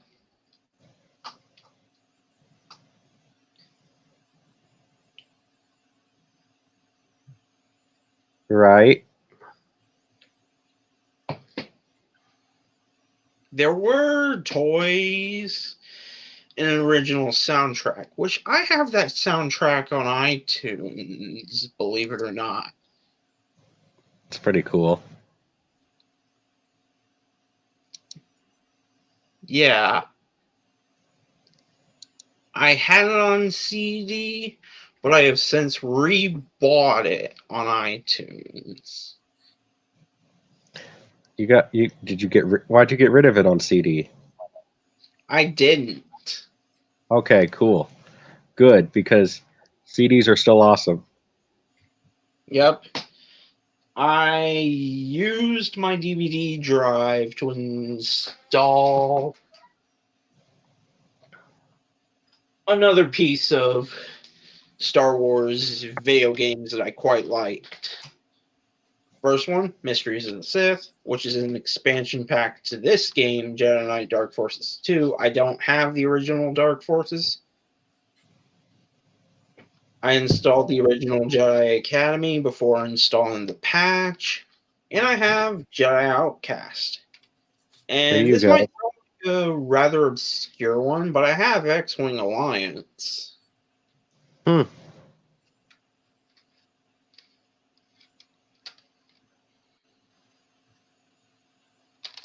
Right. And these are all on PC as far as I can tell. Right. I may have to get an extension cable for my 8BitDo Xbox controller. Cool. Or maybe just get the wireless edition. Fascinating. So, we were talking about unpopular opinions about popular characters. Oh, that's cool. Well, if you guys know me, here's Pagome. yes, Kagome. exactly. Yeah. From Inuyasha. I despise her. I truly despise her. Yes, she's an obvious target, but she has been an obvious target for quite some time. but it needs to be said. I also especially do not like her fan base. They like to treat her as if though that she's this goddess who cannot be, untouched, or But who's so she's untouched and just so a kid. Hmm. Yeah. But that's also another thing. She's just so bratty and so annoying. Yeah, that's why I have a rewrite of Inuyasha in the works. Credits to Cool. Anthony Mateo Garcia.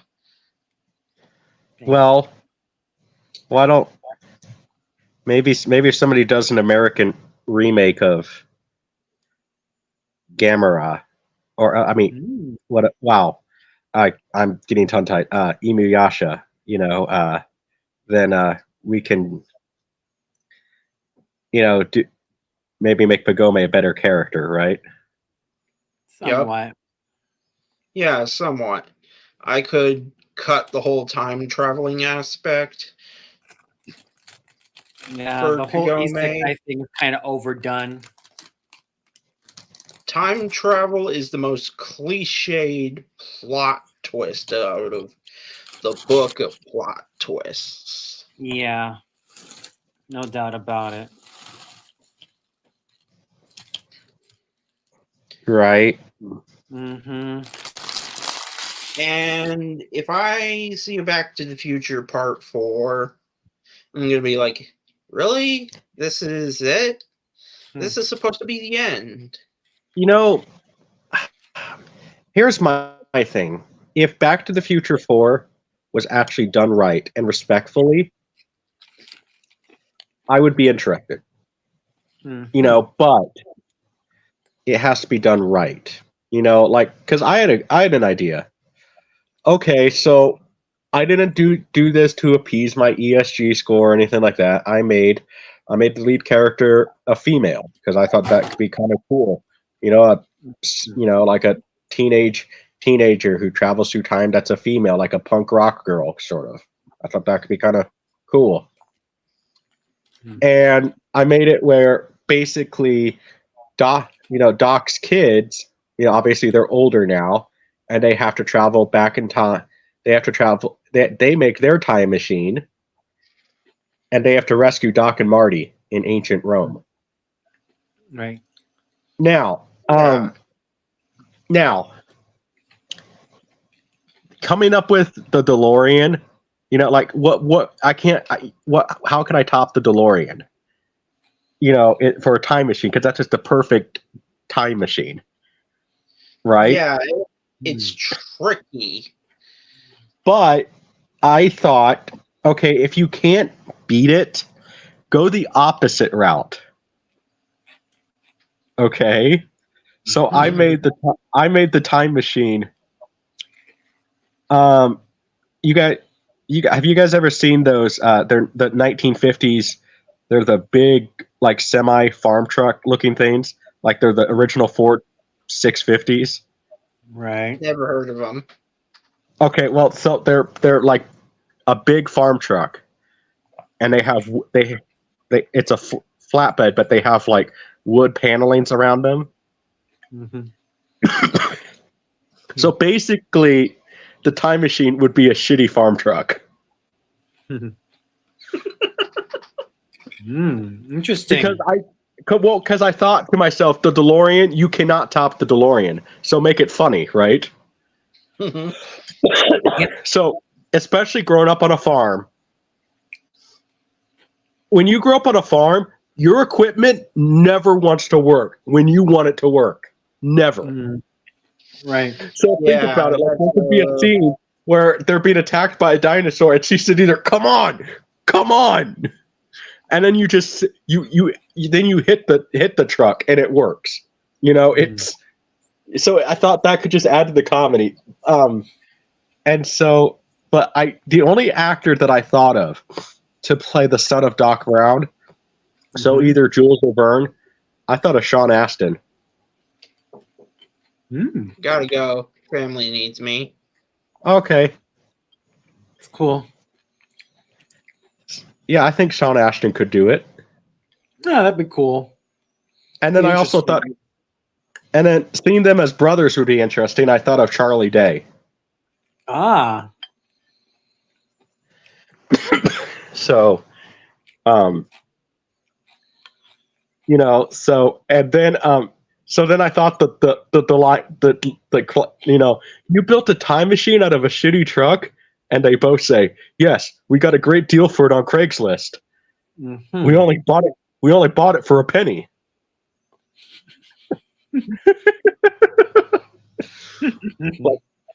Like that's how crappy the farm truck is. They literally just bought it for a penny. Mhm. Very fascinating. Well, so because The whole formula.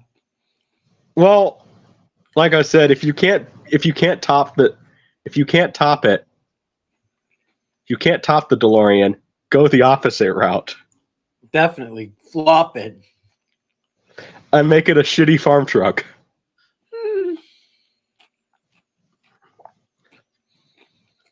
So, yeah.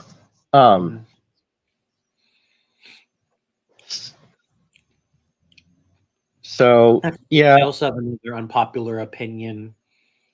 Oh, yeah? I've always kind of preferred having George of the Jungle, Basuli, Tarzan, and Mowgli be brothers, as in like really be like the tightest knit of jungle brothers, because part of my inspiration for that, because I grew up in the Philippines, there's this fantasy series called Encantadia. And it has like 4 fairy enchantress sisters who master like these elements. So I think they could go in that particular route.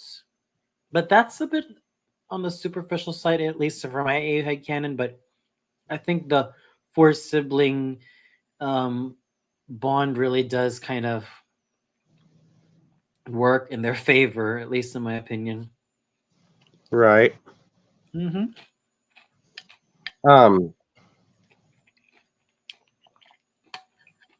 But yeah, so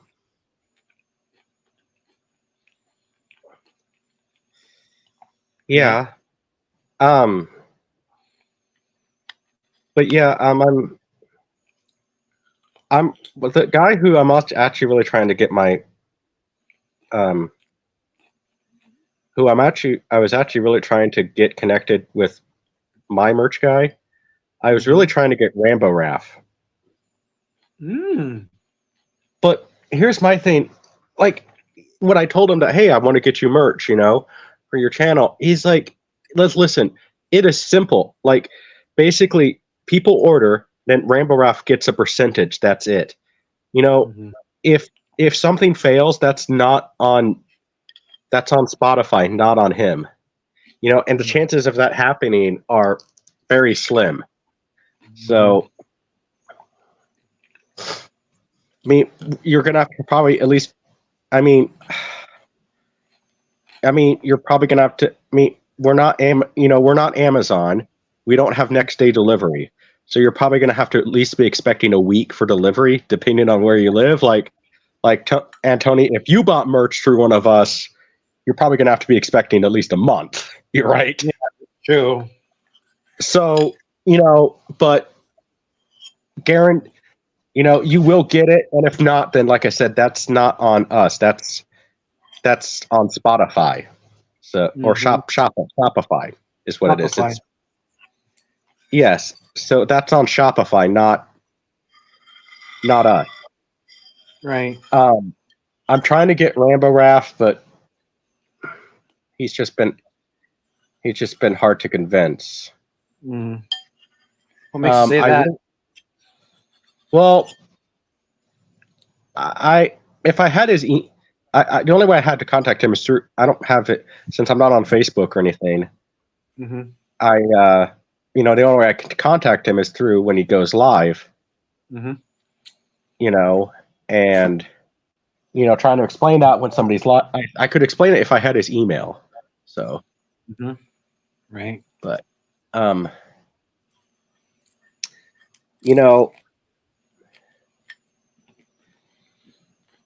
And but I think that I think I could talk Fabio into doing it. The thing is, he just has to reply to the emails, you know.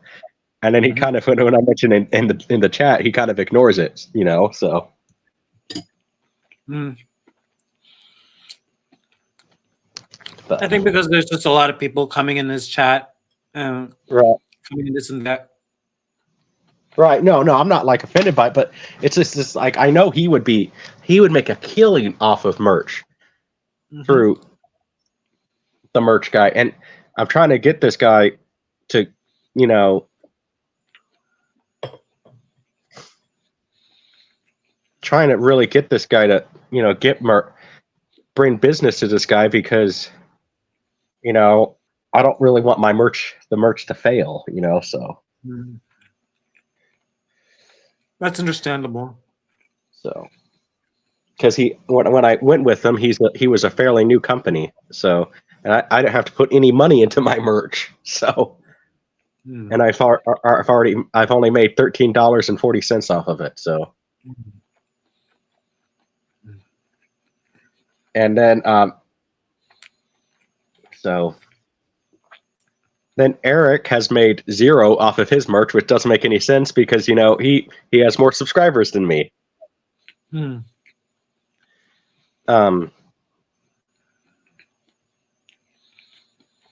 But yeah. Mm.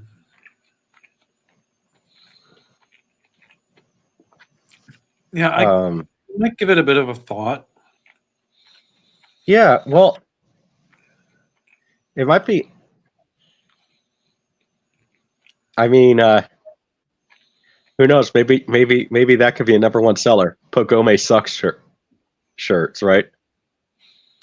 Mm. Something to piss off the Kagome fantards. Right.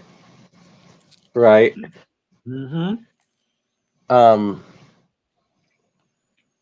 Or something like that.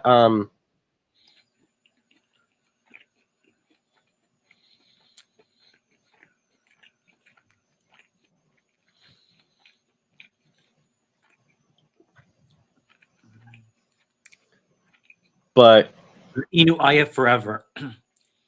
right. Mm-hmm.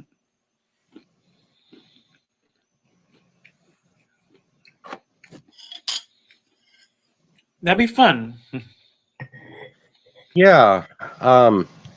Because you know, I don't think you're gonna get. I don't see you getting monetized. So. Mm. Right. Yeah.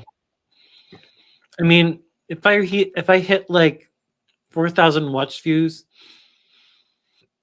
chances are I might be monetized. Here's hoping, but YouTube well, is so. YouTube though is so. You know, like YouTube. You know how YouTube is though. You could fart wrong, and then you mhm. know you're unmonetized then, right? Yeah. Like Fabio, like you know, he applied for monetization. No shit. Yeah. Yeah, apparently Fabio is apparently Fabio cannot get monetized at all. It's really sad because the thing about Fabs that I've always appreciated was that he never was apologetic about his opinions, and I respected about him. Right. But I just think that maybe that's also the problem with YouTube because I don't think they truly want to listen to those other creators or all that, or creators who actually put in effort. And I just kind of, but that's also the thing about YouTube that I'm also very indifferent toward because Right. you have actual talent to actually give a crap about their you know about their work. Then you got certain people on the channels, on various channels, just being immature idiots, like the Paul brothers. Oh my god. Well, and then you have the ones that generally piss me off is the fake animal rescue groups. Oh man, don't get me started with them. Yes, like and I think they're in. I think some of them are in your old country, if I remember correctly, right? Hmm. There's some of them in the Philippines. Yeah, I think there are some in the Philippines.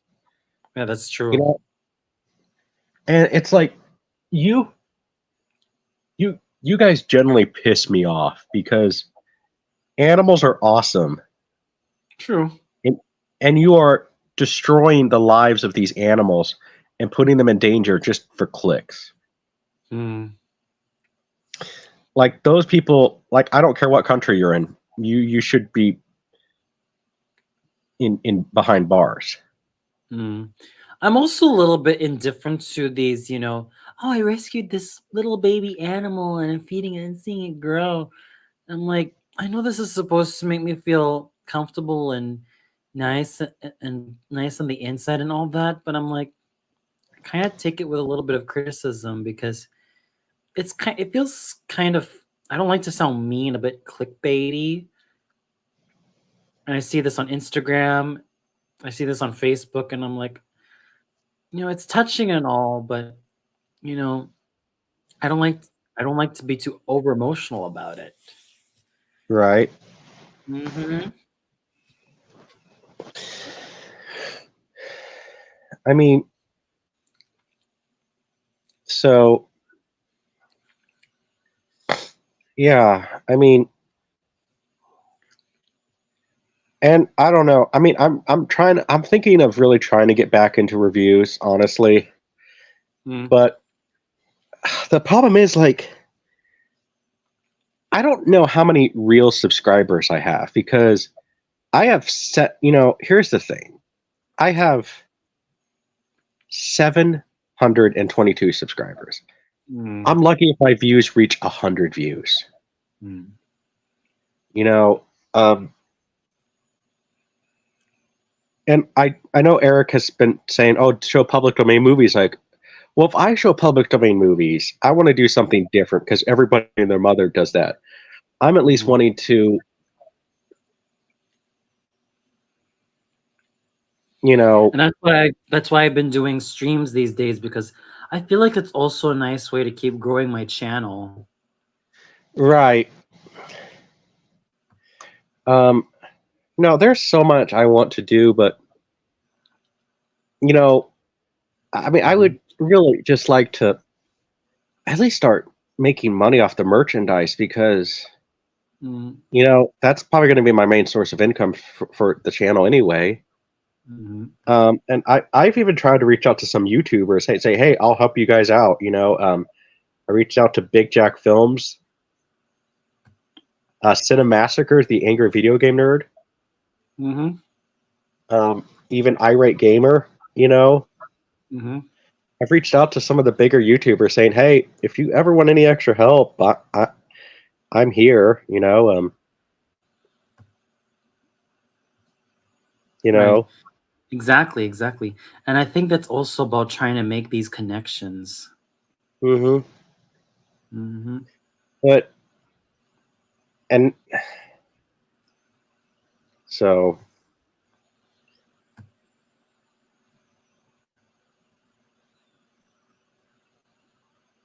but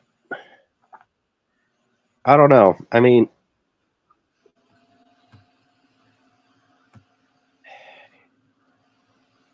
I'm not gonna lie. Like, I think the one franchise that I guess maybe I could review that everybody seems to like, at least on my Mhm. end, that I've been kind of thinking about is Godzilla, Cool.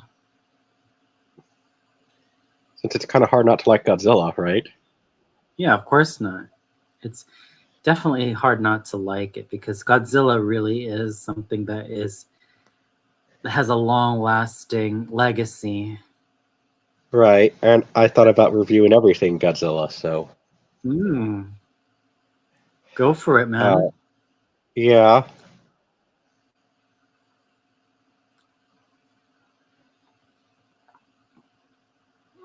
Um, Now, I I've don't thought know. about I don't know if Jason's going to be back. He says that he's got to tend to something with the family. So maybe okay. it's just going to be for some time.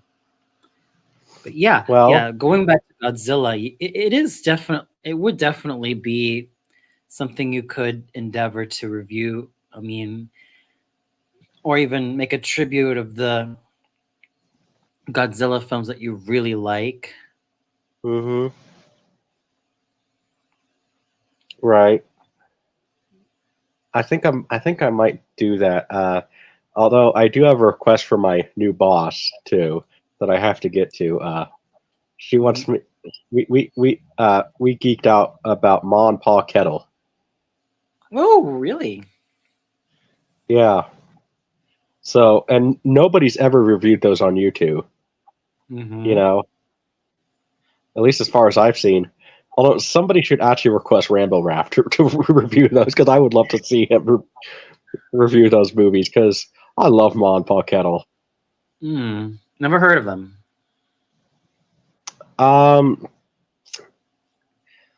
In the late 80s, they were actually voted the #1 family entertainment Ah, of the classic era because, I mean, it is just such, it's like, it's like Green Acres humor. You know what I mean? you mean next to the Cosby Show? No, it's like Green Acres, or something like that, or Beverly Hillbillies sense of humor. Okay. So, Right. just so stupid that it's funny. Um, Yeah, as opposed to the Cosby Show's more down to earth intellectual humor, despite the fact that it stars an all Black American upper class family. right, and possibly a guy who might be a creep. Yeah. Um, Yeah. I mean, academics have been treating Bill Cosby as if though he were the bogeyman. I don't know. I still don't really believe it though, because again, how, like what Fabio says, how big was this guy's dick? Exactly. I mean, it's a shame though, because Bill Cosby, he's been very well known for working extremely well with children. I mean, Fat Albert and the Cosby Kids, I would say that it's A plus entertainment. And there's a reason why it went on for like 13 years, because the Right, quality of each of the episodes was damn good. right, And yes, I know that they did kind of stop with the whole singing stuff like in like the late 70s and all that.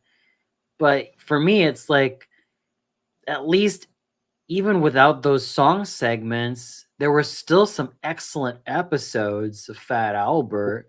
And I would you even know. argue that Fat Albert and the Cosby Kids is recommended viewing for kids. Oh yeah, you know. Although I have to say though, you know, I definitely was probably honestly as an adult more of a fan of Married with Children than the Mhm. Cosby because I mean sometimes that's kind of how families really are. Fair enough. But I mean, I think with the Cosby Show and Fat Albert and the Cosby Kids, I could see their intention, because these shows were really all about pro-social messages and right, really making sure that, excuse me? right, definitely, Exactly. That's why I really recommend, Fat Albert and the Cosby Kids, because they really do touch on subjects that kids could relate to and other subjects that are a lot more serious. By the right. way, you got it. So, welcome back. Hey, welcome back.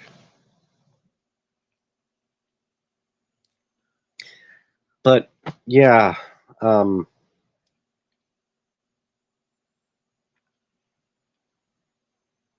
it's just you know Mm.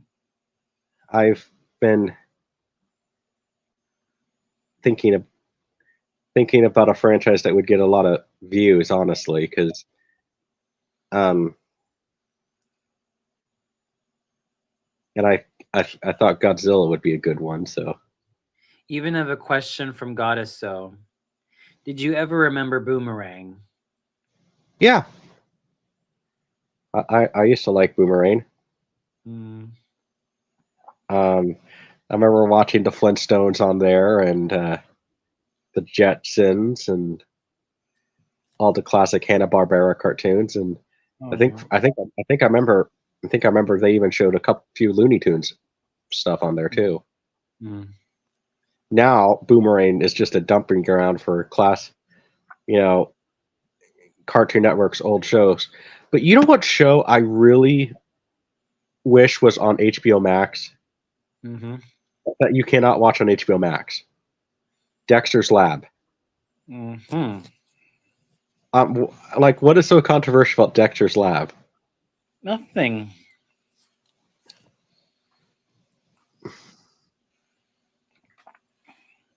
I think that's just sort of unfortunately, the woke world we're living, where everything's got to be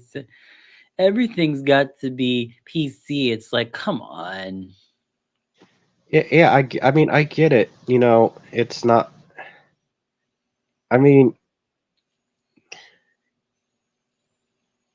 what is it? Because Dexter's mom has a big Kardashian, or what? Mm-hmm. Or I mean, what? I never really understood.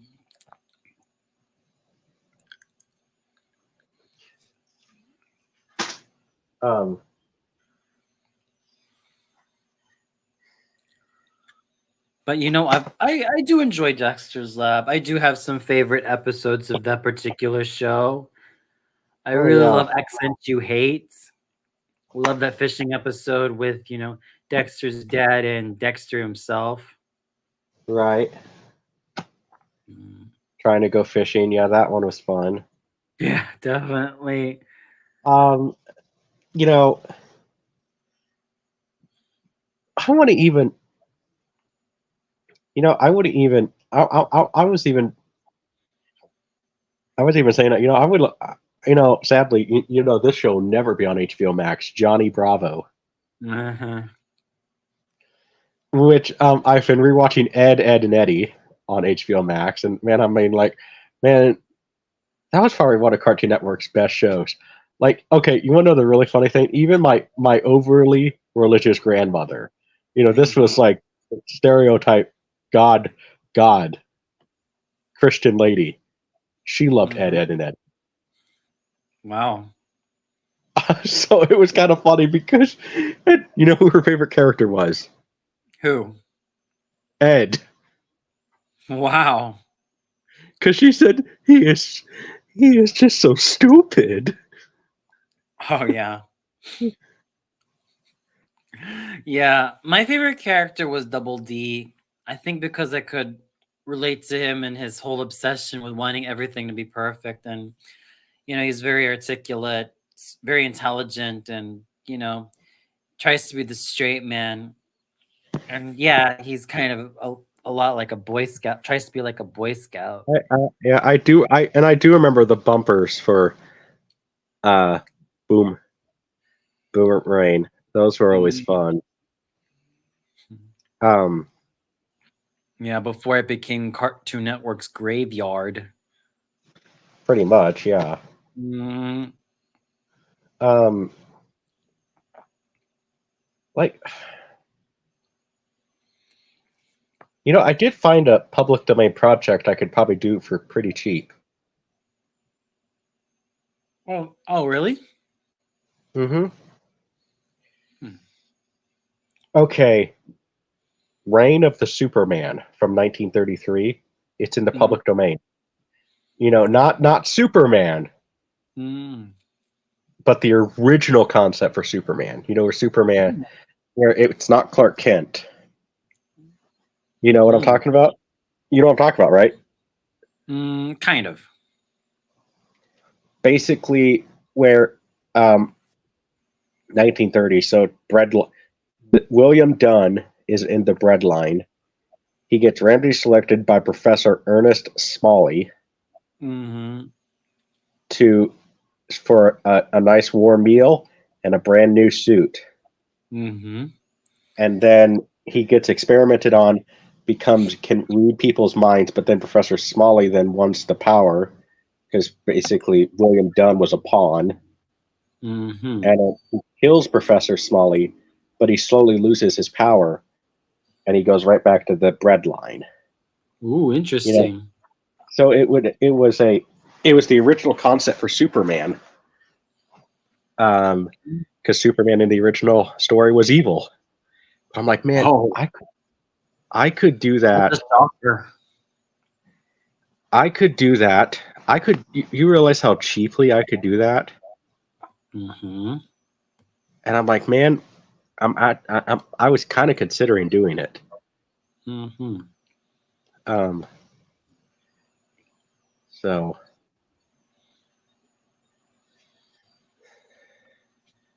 you know,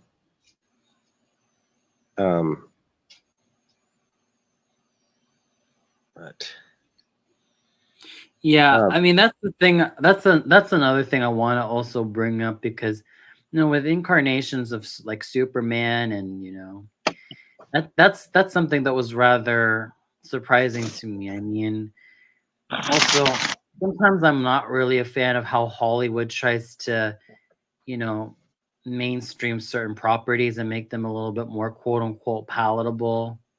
Like I get Right. that with Tarzan, the problem with him engaging in Hulk speak, although it is kind of fun, is that they kind of trivialize a lot of the other things that make Tarzan unique in the Edgar Rice Burroughs novels. Right, because I mean Tarzan was very intelligent. I mean, in the original novel, Tarzan he didn't speak English; he spoke French. Yeah. See, oh my gosh. Yeah. Okay. People in the chat, please don't. If you mention anything, like I'm not gonna. My lips are gonna be sealed. But let's just say that I might be in talks with those certain stuff that they're doing with Edgar Rice Burroughs. Right. Because I've called the head of I have called multiple times. I will admit it, I was trolling him. Mm-hmm. But in a good way, being a nudge. Mm-hmm. And he said that he's going to talk to the board possibly. So I might be in talks with doing that because they're in negotiations right now, and you did not hear this from me. Oh, interesting. So I'm hoping to get involved with that because it is a dream of mine. I don't know if I want to direct it because I don't even know if Eric is quite there yet as a director to direct John Carter. He's just not there yet. But it would be a dream of mine to get John Carter because I got the best slogan for it. Are you ready, Antoni? Yes. Done with Dune, bring on Barsoom. Ooh. Yeah. And I have the perfect actor who I want to play John Carter. Now, he is canceled, but remember, we are innocent until proven guilty, and he was never proven of a crime. Right. And so he has no representation right now. Armie Hammer. Ooh, wow. As John Carter. Wow. And I have another actress in mind to play Deja Thoris. Mm-hmm. Sistine Stallone. Wow. That is amazing. I mean, You can even, I mean, you can even make John Carter also into a piece of animation. Yeah, well, I want it live. I want it live action. Fair You enough. know, and because what I want with John Carter is I want it to be what Marvel is doing now. Because if you Mhm. think about it, Edgar Rice Burroughs is the father of the cinematic universe. I mean, who before Edgar Rice Burroughs really connected all of his stories? LBT's here. Oh, What's Hello. hello, Anthony. up? What's up, man? Yeah, nice How to you been meet you doing? joining your stream in the first time. So, hello, LGBT 75. Hey Hey, there. Jimbox. Heard that you were making friends with also known as Godzilla fan for life, also known as Cole Warner. Heard that you guys were talking. Yeah, we are. Yep. That was nice. Yes. But I mean, and we were actually talking about some Edgar Rice Burroughs. I don't know how familiar you are with him, but I do Basically, he know, was the precursor of the Marvel universe. and well, before Marvel. Well, Yeah. and I want to make like all the Tarzan books into movies because LGBT Land Before Time fan here will love some of the later Tarzan books. In some of the later Tarzan books, Tarzan fights dinosaurs, King Kong style. Oh, okay. Okay, got it. So, see you next time. All right, bye bye. So, yeah, that's Oh, yeah. kind of what we were. You know, you know. I mean, Yeah, I so get what you're trying to do, Jimbox. I get it. and I also think I might have the perfect actor to play Tarzan. Who? Joseph Benea is his name. You Ooh, might. I gotta check. Well, you'll know. Well, you'll wait till you see who his father is. Ooh, I'm gonna check this out right now. Oh, and Bana- Anthony, Diana? Yes. Benea. yeah, I like your rant styles in Eric style. Thank you. I mean, they were hilarious, Dude, especially with the Disney Channel rant, which I dang. actually agree with you big time. I Thank pretty you. much agree that Disney Channel is going haywired. Hmm. Well, just so you know, LGBT. You mean Joseph Baena? Yeah, I knew you were talking about him. I actually have him right now on search here. yeah, yeah. I think he would be an excellent Tarzan. Oh yeah, definitely. So for those who don't know, that is listen. It's not Arnold made a mistake. We all know it, but it's not the child's fault. It's the father's fault. But the kid deserves his own career, so that's Arnold's love child. Hmm. But I think he would be an excellent Tarzan. I mean, and then I even want to do at the Earth's core, you know, and land that time forgot, you know, and then definitely Carson Napier. Hmm. I don't know if did you ever read Carson Napier, Antony? No, I didn't. I think I might have Basically, browsed a bit of it, but that's just it. basically, Carson Napier. Okay, John Carter is definitely more of a stoic character, right? Hmm. Carson Napier is kind of like a Bruce Willis type on Venus. Ah. Very comedic. Um, so, yeah, but that's one thing that I was really trying to get involved with because, I mean, I see the potential with that. And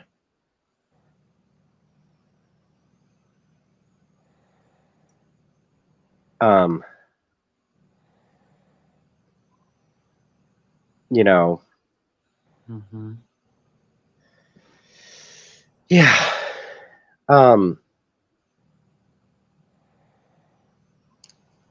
So yeah, it easily is,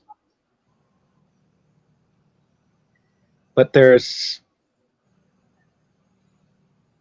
um, I don't know. I mean, there's so many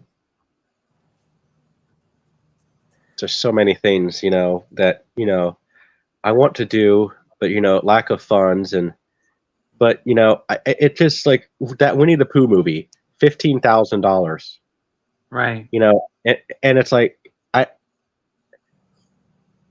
mean, yes, Eric and I are doing Dracula versus the Monster, which is going to happen, but it's like, man, I'm kind of just wanting to do something now that's going to make us that profit margin, Huh? But that we couldn't we couldn't think of something that's going to bring in that profit margin, like because originally we were talking about Doctor Doolittle horror movie since all the books are public domain, but Mhm. I'm like, man, the budget would be so high for that month um and you know the character who I was thinking of, who's going to be public domain next year. Well, not next year, but in about 2 years, so I could start shooting it. The Shadow. Right. So I don't know. Or LGBT 75. What if I did a Gertie? What if I did a new Gertie the Dinosaur movie? Oh You yeah. mean like a remake? I don't know. Well, they did maybe do Gertie. Well, Winsor McKay, which, by the way, very, very underrated animator. Huh. Gertie the dinosaur. I could do some sort of thing with Gertie again, because he actually did do a sequel to Gertie the Dinosaur. Mm. That's nice, but I don't actually see it. Well, you can see it. It's on YouTube. It's free. Okay. I think he did. Did he do? I think it was like Gertie at the Circus. But Antony, I know you know a lot about. Have you read much of Winsor McKay? Only browsed through him a couple of times. That would be a dream, like a dream thing of mine to do. Honestly, I would love to do a good adaptation of Little Nemo. Ah, yes. I like the anime. I do like the anime, but it's kind of a movie. It does have its flaws. You know what I mean? Indeed. But the like, and then they made a Little Nemo movie in the 80s, but it's just really. I think the guys were definitely more interested in pot than rather making a good movie or something. If you could, or a little. They were probably definitely a little snowblind when they were making that. But LGBT fan, have you ever heard of him? Little Nemo? Did you ever see anything with Little Nemo? No. Okay, so Little Nemo was a comic written in the 1900, and it was basically about a child and what he dreams about. And Winsor McKay was the biggest influence on Walt Disney. Basically, you would not have Walt Disney without Winsor McKay. And I'm sure, Antony, you've seen it. His Sinking of the Lusitania animation style is probably one of the best forms of animation I've ever seen. Oh yeah. Well, I've seen, like I said, I've seen bits and pieces of Winsor McKay, and wow, it's just incredible, the detail and all the subtleties that he was able to produce with animation. Oh my Oh yeah, god. and his movies that he did. He only did like what 6 little shorts, really. Mm. But the thinking of the Lusitania, I mean, that's his Pinocchio. Oh wow. You know, because Stylized. if Pinocchio is supposed to be like the greatest thing that Disney animation ever did from the 9 Old Men, Hmm. Lusitania is his Pinocchio. No doubt about it. I mean, and did you guys hear that? Also, apparently, you guys heard who might be the new Popeye for the new? They're making a new Popeye movie, and who might be the new Popeye? Whoa. Not so sure. Me neither. Conor McGregor. What? Conor McGregor is Popeye? That is mad. Well, I'm just trying to imagine that. Okay, so that's all I can stand. That I can't stand no more. You know, Oh man. Popeye the Sailor Man. You know, I'm trying to do Popeye in an Irish accent. It just, Yeah. Maybe he might have a dialect coach. but well, listen. I mean, here's my thing. I understand that maybe they want something different for the voice of Popeye, but you know, it's like it's just like we've literally had Popeye, the same voice styling, for literally almost 100 years. Mm-hmm. It's almost like a tradition at this point, you know.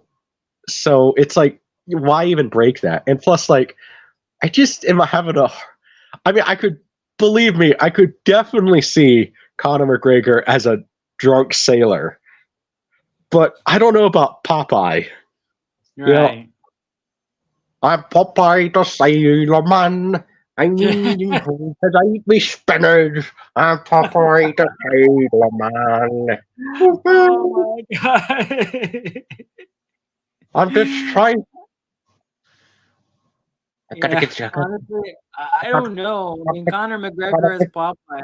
I think he might be good in certain action comedies, but Popeye, I don't know. I don't know. Well, I could actually do a good Popeye without the Irish accent. I'm Popeye the Sailor Man.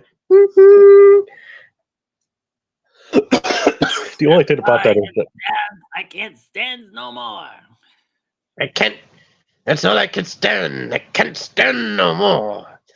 Yeah. That is not good. That is not good for my cold right now. Right. Because you gotta. The only way to do that, and I'm sure there's a way to do it safely. And Tony could probably tell me here, but you know, because the only way to do that, you have to literally talk through your throat. You know? Yeah, you gotta talk. Well, That's it's new. sort of like you gotta talk like this, as though that you got something lumpy in your. Right. Or you. For me, it's like you're basically talking. Well, What the barnacles? Yeah. Almost like you got like a rasp, like a mega rasp. I mean, Jack Right. Mercer, he was extremely unbeatable as Popeye. Right. He will be missed. Yeah. Yeah, I have to agree. Pretty sad. And But same Popeye. with Roy E. Disney. And speaking of which, you know, Marilyn Schreffler, I mean, of course, Mae Questel and Margie Hines were good as Olive Oil, but Marilyn Schreffler, oh my God, you know, I really miss Marilyn Schreffler. She could have had a greater career as a voice actress. She passed away so young, in her 40s.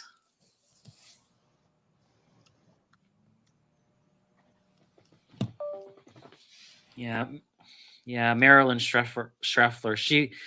She really knew how to do various voices, and yeah, it's just sad what happened to her. It only and she passed away only in her 40s. Right. Yeah. No, it's well, you know, it's kind of one of those things. So it, yeah, it's sad. But no, Roy. I'm also, but no, I'm trying. I'm just, I don't know.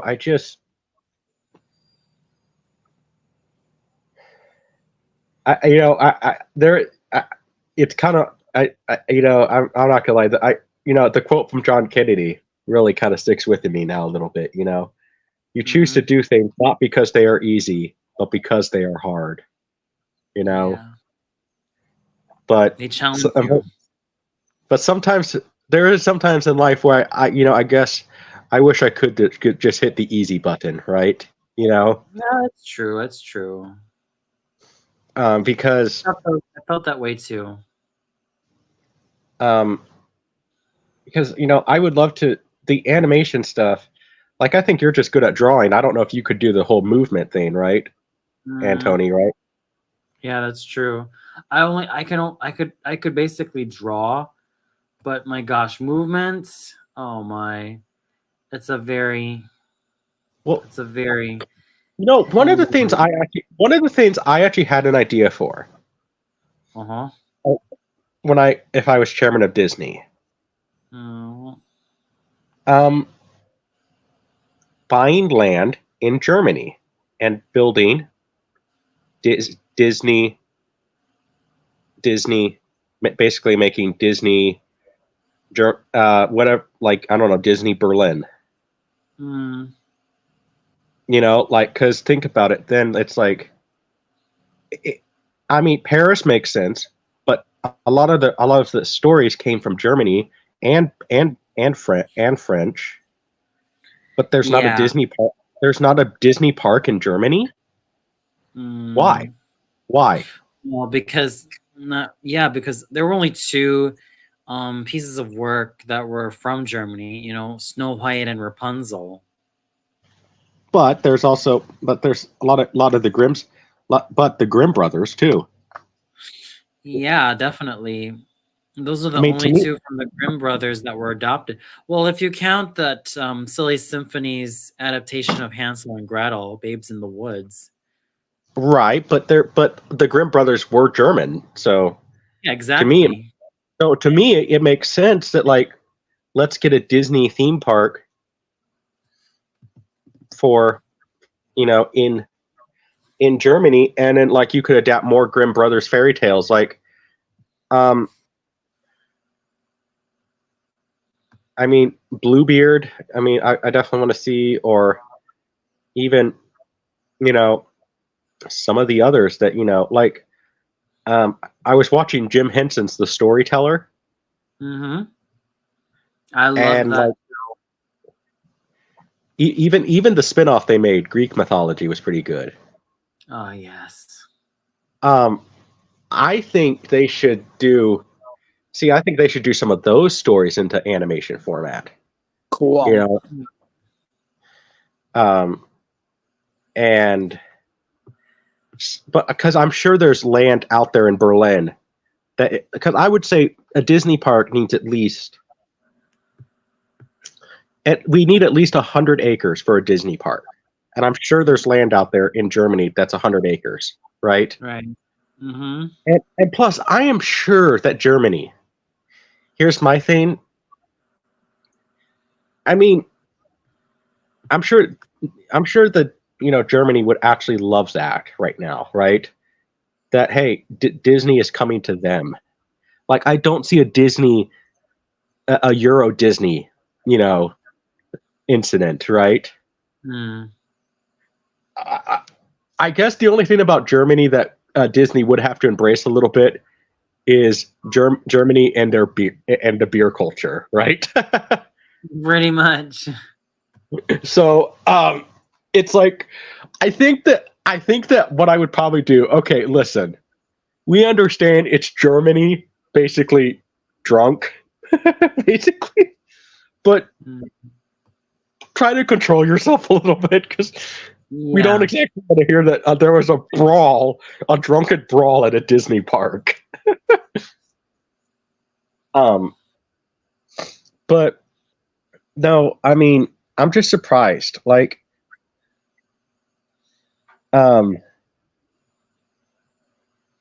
that hasn't been more of a thing.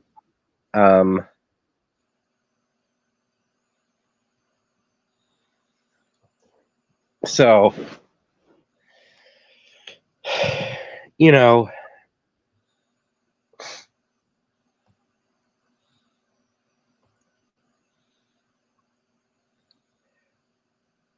and Yeah, before Snow White, there was this Disney Silly Symphonies short called Babes in the Woods, and it kind of took a little bit from the English fairy tale Babes in the Woods, and of course Hansel and Gretel.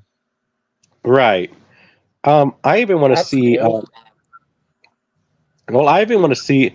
I wouldn't even mind if Disney did something with Hansel and Gretel now. Really. Oh, and speaking of Tarzan, I do remember watching this Disney animated series, Legend of Tarzan, Yes. especially the one with the velociraptors, where Tarzan tries to fight it and then put it back in Pellucidar underneath. Oh yeah, Because definitely. the velociraptor escaped from Pellucidar and wanted to Mhm. harass Turk Well, and Tantala. Yeah, those are That was based actually on. really cool, all of it. Yeah, those are based on the Edgar Rice Burroughs books, where he, it at the Earth's core is a whole series that takes place in Hollow Earth, basically Pellucidar. Yeah. Mhm. I And mean, no wonder why Ice Age 3 managed to do the same thing, where dinosaurs live underneath, and then the characters have to go there, kind of Well- like in Ice Age: Dawn of the Dinosaurs. right. I mean, Hollow Earth is such an interesting concept. Oh Yeah. yeah. You know, like I could say I like. Obviously, I don't believe in it, but it's like it's fun for stories. You know. Definitely. I think you could do a lot of world building with Well- like Well, Hollow I even Earth wrote. and all of the I even wrote. you know I wrote an Indiana Jones fan script that took place in Hollow Earth, and I called it Indiana Jones and the Undiscovered Earth. Wow. And basically, yeah, Indiana Jones met dinosaurs. Oh, That is really you're telling me that cool. Indiana Jones missed dinosaurs? That's amazing, man. In this script, in this little script I wrote, it was mainly an outline. And I even had Short Round in it, Man, I wish that actually happened, man. rather than the butt dial of destiny. Yeah, forget Ooh. about those ones. Definitely. Yeah. Like here's my thing. Phoebe Waller-Bridge, like, I think I would have been okay with her character, but oh my gosh, was she annoying? Like you know who? I couldn't help but think. You know who would have been a better choice, but Bob Iger blacklisted her. Ooh. From What Walt is Disney. wrong with Bob Iger? And Yeah. don't even get me started with Bob Iger. Bob Yeah, You wanna Iger know- is a no, crap yeah. CEO. I have one. He's a you know, crap Disney CEO, in my opinion. He's no honestly, good CEO I at am. all. Honestly, I am strongly reconsidering trying to campaign myself to be CEO again. The only thing is, CEO than Bob Iger, because Bob Iger is a crap Disney CEO. Oh, and Well, the you biggest- know, David Zaslav is a hell lot worse and more incompetent, but he's like WB. Oh, and not to mention, the biggest crime that both Bob Iger and Bob Chapek committed. Here's the biggest crime that both Bob Iger and Chapek committed is that they crapped on Roy E. Disney's legacy. Oh, Let man. that sink in, ladies and gentlemen. honestly, Oh, yeah. yeah. Well, Roy E. Disney, I'm gonna have to say this. I respect him, but I also, towards the end of his career, he honestly should have just had Michael Eisner stick it out for a little bit rather than turning against Michael Eisner. You know what I mean? Right. So I do respect Roy E. Disney, but dude, like I understand business, but like Michael Eisner was right, and it's been proven more how Walt Disney should be run from a creative standpoint rather than a financial, right?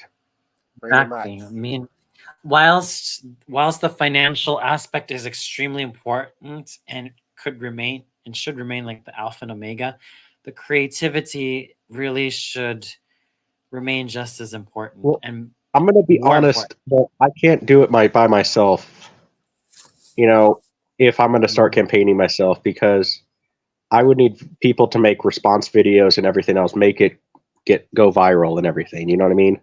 Pretty much. Hey, Tyranno's live. He just sent me a link. He just sent me a link. Should we, Tony? You've been going for about 3 hours. What did you just say? We end it and join Tyranno? Wait. Sure I thing. want to be part of Anthony because I haven't been talking to him in quite a while. Okay. So I could last for another few minutes, and well, I'll tell you what. I'll tell you what. Why don't you just go for the?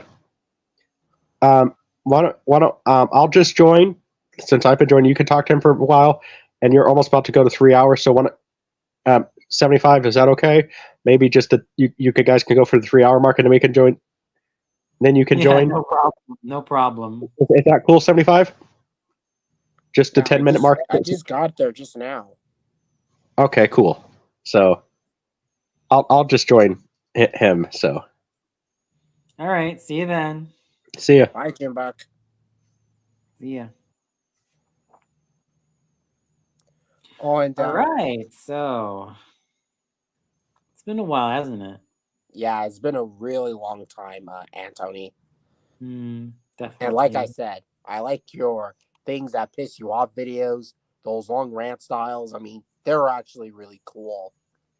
And I pretty much agree with you big time, especially on the Disney Channel and especially on Dan Snyder, which, oh my barnacles, do not get me started with Dan Snyder. Definitely not.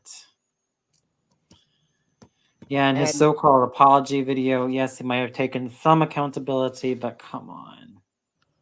Yeah. He's just trying to make himself look better after what he's been fed with. He did? Yeah, definitely. What a scumbag monster Dan Snyder is. I hate to say this. He's just as bad as Bob Iger. Just as bad as him. Definitely. And to make matters worse is that I also heard that the Disney CEO, Bob Iger, they decided to close down Dinoland USA and replace it with the Moana and Zootopia ride or whatever. And I was pissed off. That's what Tyrannotherium told me about. And I even asked myself, is Moana even an animal themed movie? Because the only animals that we see is a chicken and a pig, not to mention a giant crab. Don't forget that. Yeah, Tamatoa. And other than that, the animals in Moana were basically more like background characters and like set decorations. Yeah, like that. So I don't know why they decided to close down Dinoland USA just to replace it with the Moana Zootopia ride. Like, I mean, it looks ridiculous. I'm actually pissed off about this big time. Well, the reason why I made that things that pissed me off when it comes to Disney Channel was because you're looking at a guy who grew up with a lot of the edutainment content on Disney Channel, like Bill Nye the Science Guy, and well, I think some of these were kind of either Asian based or like how things work, and um, Guide to Life. Yeah, all those things really, because these were this was content that was actually really good and really helped me to think a lot more as someone who loves education and actually learns to cherish it a lot more. But by the time the likes of, Lizzie McGuire and That's So Raven and those tween comms became more prevalent, I was like, the edutainment content kind of ended up being pushed aside. Oh yeah, that felt crazy. Not to mention, it really does feel sad when, you want to help, when you want to have content for kids that actually make them think and not just be entertained. And then you get presented with stuff like that. The Yeah, hell? Yeah, it really does make me think. yeah. Not to mention, I even grew up with their cartoons, Disney Channel cartoons like American Dragon Jake Long, Kim Possible, Phineas and Ferb. I don't know why they Mm, shifted to Disney XD, which is kind of a long yeah, story. Timon and Pumbaa, the Little Mermaid cartoon, Legend of Tarzan, of course, House of Mouse, of course. all those other Disney animated cartoons. Because it was not live action or anything. There were just a bunch of animated property. Mm, definitely. Yeah, but then when the live action stuff of Disney Channel came along, like Jesse, Bunked, Good Luck Charlie, and Austin Alley, that's when I realized that that's not the Disney Channel that I remembered. And that's Mm, how it became haywire and all that. And I was like, that's how I gave up on the Disney Channel completely. yeah. Oh yeah, Because, How Things Work. That's actually a one Saturday morning short. Oh my god, this was fun, really. How Things Work. This was fun, and then when it got taken out, oh my gosh. Disney Channel was never the same again, especially with all those freaking tween comms. yeah, that's actually sad.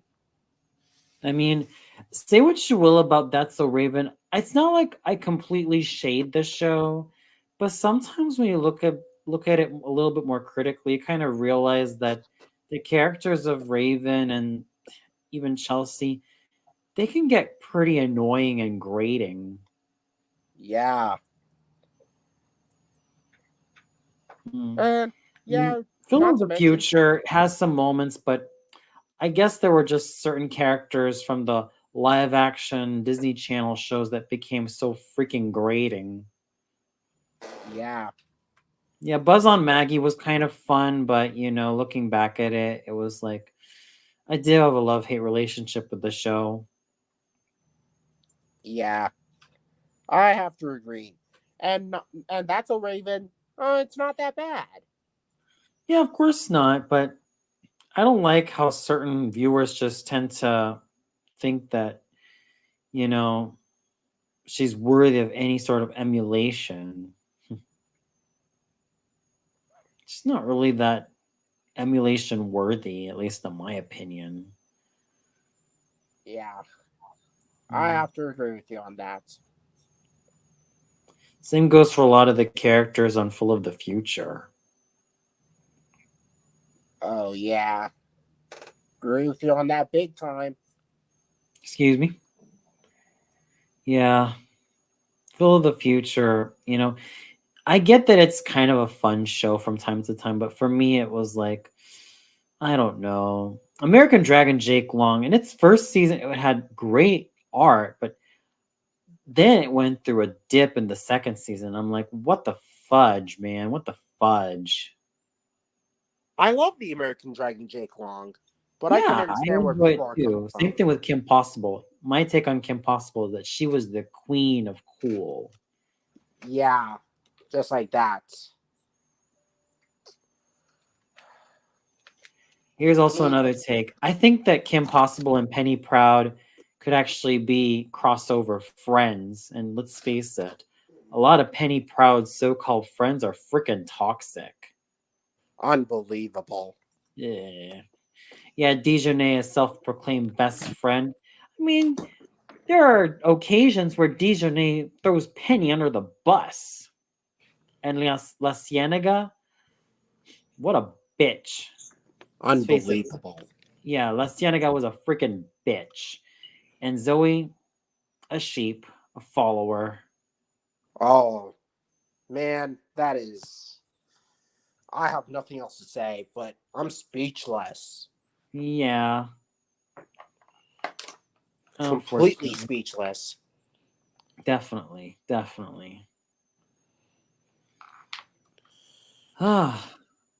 you Man, know, for what it was worth, at least some of the good memories I've had of Disney Channel were still okay. I mean, you're looking at a guy who used to hate Dave the Barbarian at 12 years old. Can you believe it? yeah. I used to hate Dave the Barbarian when I was 12 because, and that was back in 2004, because around the time in 2004, I was really getting into anime a lot more. So stuff from Disney Channel wasn't really to my liking anymore at the time. And I was leaning toward a lot of the coolness from anime. I could never get enough of Yu Yu Hakusho. I could never get enough of Card Captor Sakura or Detective School Q, Ghosts at School, or Ghost Stories, Daigundar, and DTA Tron. Oh, yes. And even Get Backers. I could never get enough of the anime from Animax. Oh, yeah. I mean, it's kind of a shame that American Dragon J. Kong only had 2 seasons and then no 3rd season and 4th season, which is kind of sad. Yeah. Same thing with Legend of Tarzan. I really love that show, and I really would have loved for it to like run longer.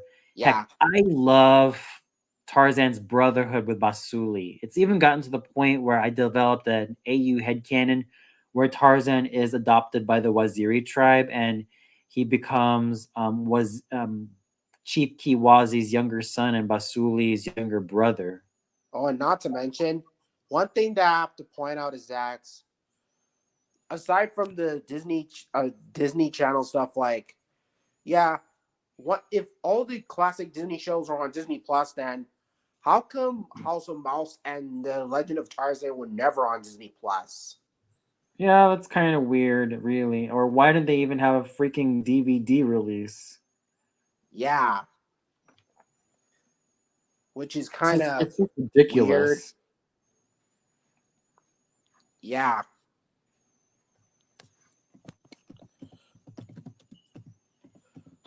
Man, I miss Legend of Tarzan, So do especially I. that dinosaur episode called The I Hidden wish that Wall. it could have ran longer.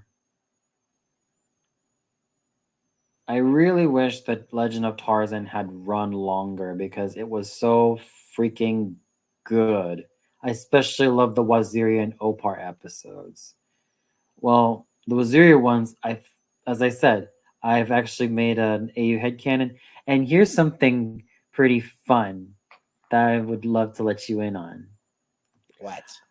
I made both Basuli and Tarzan hook up with Hercules. It's my favorite crossover OT3. Is it like a crossover with Tarzan and then Hercules and all that? Which would be really cool. No shiz. Huh. Pretty You know, interesting. also, yeah, definitely. I mean, of course, Greece and Africa. Well, I think they have their history, and the way I see it is also consider this ancient Greece and Africa, and of course, throw in some like queer coding. Okay, basically, there was a lot more like you can love anybody regardless of sex, especially in ancient Greece. I'm pretty sure that was the case back then. And you know, especially when it came to women and Sapphism, developed by the poetess Sappho, who wrote about women and love. So I'm starting to think that Men in Love could also acquire that same, you know, visibility. So that's why I kind of came up with the whole. You got Basuli and Tarzan just having a thing for Hercules, as in they're totally in love with him. And That's they, cool. yeah, and of course they want to make sweet love to him. You got two wild jungle brothers making sweet love to an ancient Greek demigod, which is so fun. At Wow. least, yeah, definitely. I mean, That's it's just pretty sort of, amazing, man. it's my AU headcanon. Oh, and speaking of which, uh, yeah.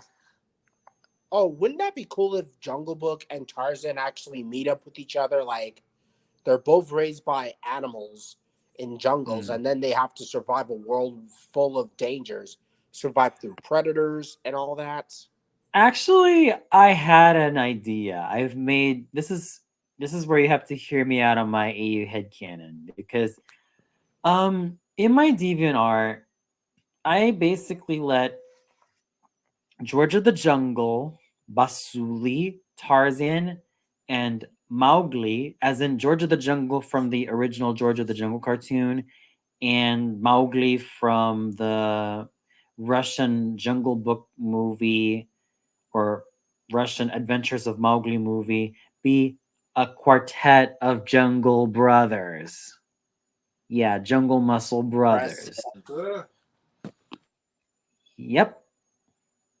I've been toying with that idea for quite some time and I really enjoy just having George of the Jungle, Basuli, Tarzan, and Mowgli be a quartet of brothers and being all raised by Chief Kiwazi. That's Yep. impressive, man. Hmm. And that's just an AU headcanon. That's just the AU headcanon fan in me just screaming over the clamor. Oh, and not to mention, oh, have you remember the TV show Lion Guard from Disney Junior? Because I haven't really caught up with it that much because I've kind of outgrown Disney around the time I was in my teens. yeah, So the but Lion when you Guard is watch the kind of third season, disqualified. I also Excuse me? heard that the third season was really dark, especially Ooh, characters dying and where that Komodo dragon has blood on its mouth after it bit that hippo. yikes. Yeah, killing off characters in a children's show. Hmm. Yikes. Oh, man. Yeah. So Lion Guard went from being child friendly to characters getting killed off on for absolutely anything. Like that is the part where it became like a thing or something. Where which I like the Hmm. Lion Guard, but Hmm. sure it has problems. Like it could be campy or cheesy and all that stuff. But Yeah. yeah, it is a nice animated series and possibly one of my favorites hands down. Hmm. Yeah, I would say that it's a good animated series, especially for younger viewers. It even has Maya Mitchell voice just Siri. And Maya Mitchell, oh my gosh, she is absolutely lovely. Pretty much. Yeah, she was first, one of her first works before she became known in the US was her work on Mortified, which was this Australian sitcom. And I think by the time she went to the United States, she did a lot more stuff for Disney, like Teen Beach Movie, and of course, The Lion Guard. Yeah. Huh. Hmm. Huh, that's interesting. Oh yeah. Oh, and yeah, I decided to show off my dinosaur figures because that's what I most likely do whenever I'm doing videos or anything. Especially this Aladar figure. Got him on my birthday from 2021. Got him off of eBay. Ooh, And really the cool. Carnotaurus from Fallen Kingdom. That's the one that I got from 2018. The very first Mhm. dinosaur figure that I ever had. And same Right with on. Apache from 2019. Got him off of Amazon from 2019, and yeah, Absolutely amazing. yeah. Oh, and I also wanted to show you this, the Mattel Red Rex for 30th anniversary to Jurassic Mm. Park. What could that be? Oh, that's so awesome, bro. Yeah, Aww. Aww. yeah. Got him for my collection for the 30th anniversary of Jurassic Park, and it was actually really cool. That's absolutely awesome, my brother. Yeah, me getting the Mattel Red Rex as well as Aladar and Patchy and all the other dinos and all that. Ticket cruncher. Yeah, Yep. Be fun if you use those in cinemas. yeah, like that. Man, I miss going to Dinosaur at Disney's Animal Kingdom. Tell Really me miss about going it. that really much. Oh man. Oh, and remember the Rite of Spring from Fantasia? Where, Yep. yeah, Absolutely. Absolutely, man. yeah. It all starts out from the Mesozoic and then ends off with pretty much nothing else and all that. Because one of my favorite scenes from the Rite of Spring is where the Tyrannosaurs ends up fighting with the Stegosaurs. Despite the Tyrannosaurs and Stegosaurs never coexisting with each other, I mean, it was actually really cool in my opinion. And yet the Tyrannosaur ends up killing the Stegosaurs and in a most brutal deaths and all that. Like, Mhm. man, I mean, when I watched that scene, I was like, that was brutal. I know it's nature, but seeing this Stegosaur getting killed off by the Tyrannosaur, it seems terrifying.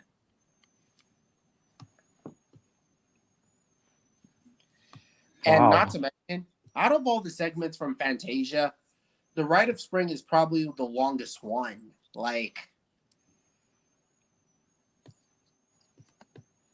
and I like how its dinosaurs appear in Fantasia, long before they did Dinosaur, long before they did Meet the Robinsons, and all the other dino medias going on. But hey, it's worth the shorts. Mm-hmm.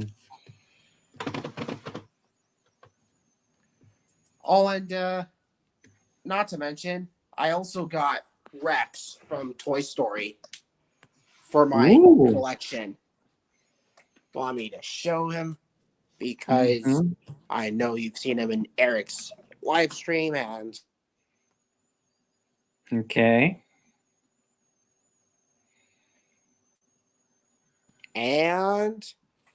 Raw. Aw, precious scared? Rexy. Tell me off, honestly. Aw. And for the record, Wallace Shawn, oh man, he had the appropriate and correct amount of lovability. Yeah. I mean, he's one of my favorite actors. And Rex from Toy Story, he's actually really cool. I mean, Wallace Shawn is definitely one of the most superb character actors, especially of the 90s. Yeah. And yeah, I actually like Rex from Toy Story. I also love John Ratzenberg, you know, the voice of Ham and P.T. Fleet. I love his voice so much.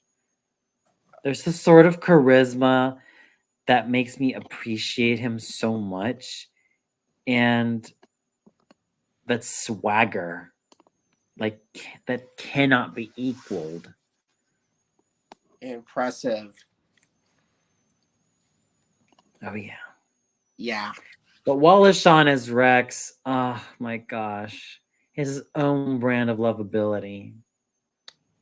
Oh yeah. I mean, he's one of my favorite characters throughout the whole franchise, especially in the Mm, first two Toy Story movies. And no doubt about it. yeah, a Tyrannosaur that is funny and charming and all that. And such a cinnamon roll. Such a gentle giant. Yeah, a gentle giant of the Toy Story characters. And there's also this other dinosaur character from Toy Story 3 called Trixie, which she's actually really cool. Oh. Yeah, it's kind of a shame that they don't make life-size dinosaur figures with Trixie, but they managed to do it with Rex. And yeah. Absolutely. Oh, and have you seen this other? Do you remember Night at the Museum? Only bits and pieces of it. Yeah, with Ben Stiller and Yeah. Robert Williams. Yeah, I do. I do. Yeah. It's just that around the time, but mind you, back in 2007, it was still around the time that I was still more focused on anime than a lot of the stuff being released at the time because, you know, it was sort of like for me, I really just didn't find myself enjoying a good number of films in 2007, let alone High School Musical 2, because I just kind of found myself caring more for the anime that I was watching.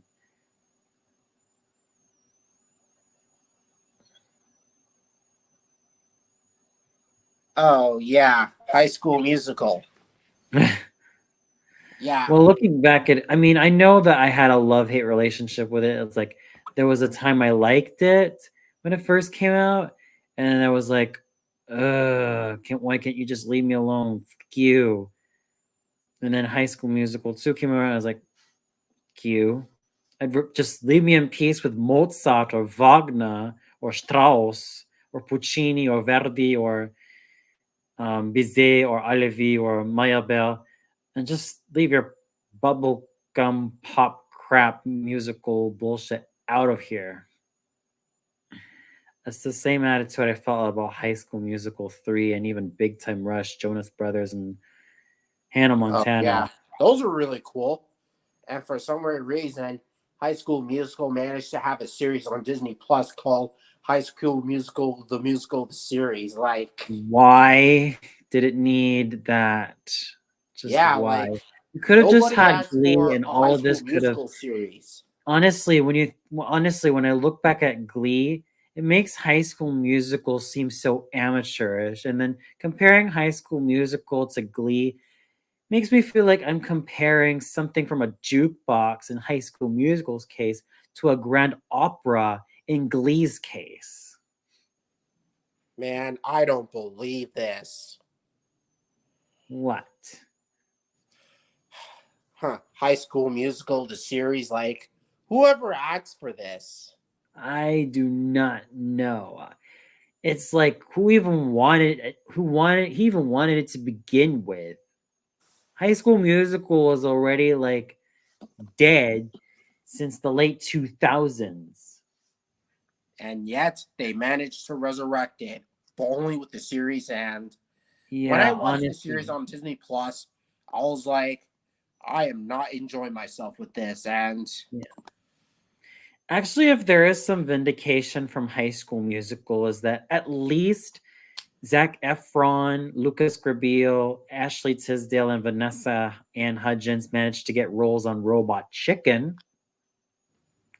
And guess who ends up receiving the lion's share of roles on Robot Chicken?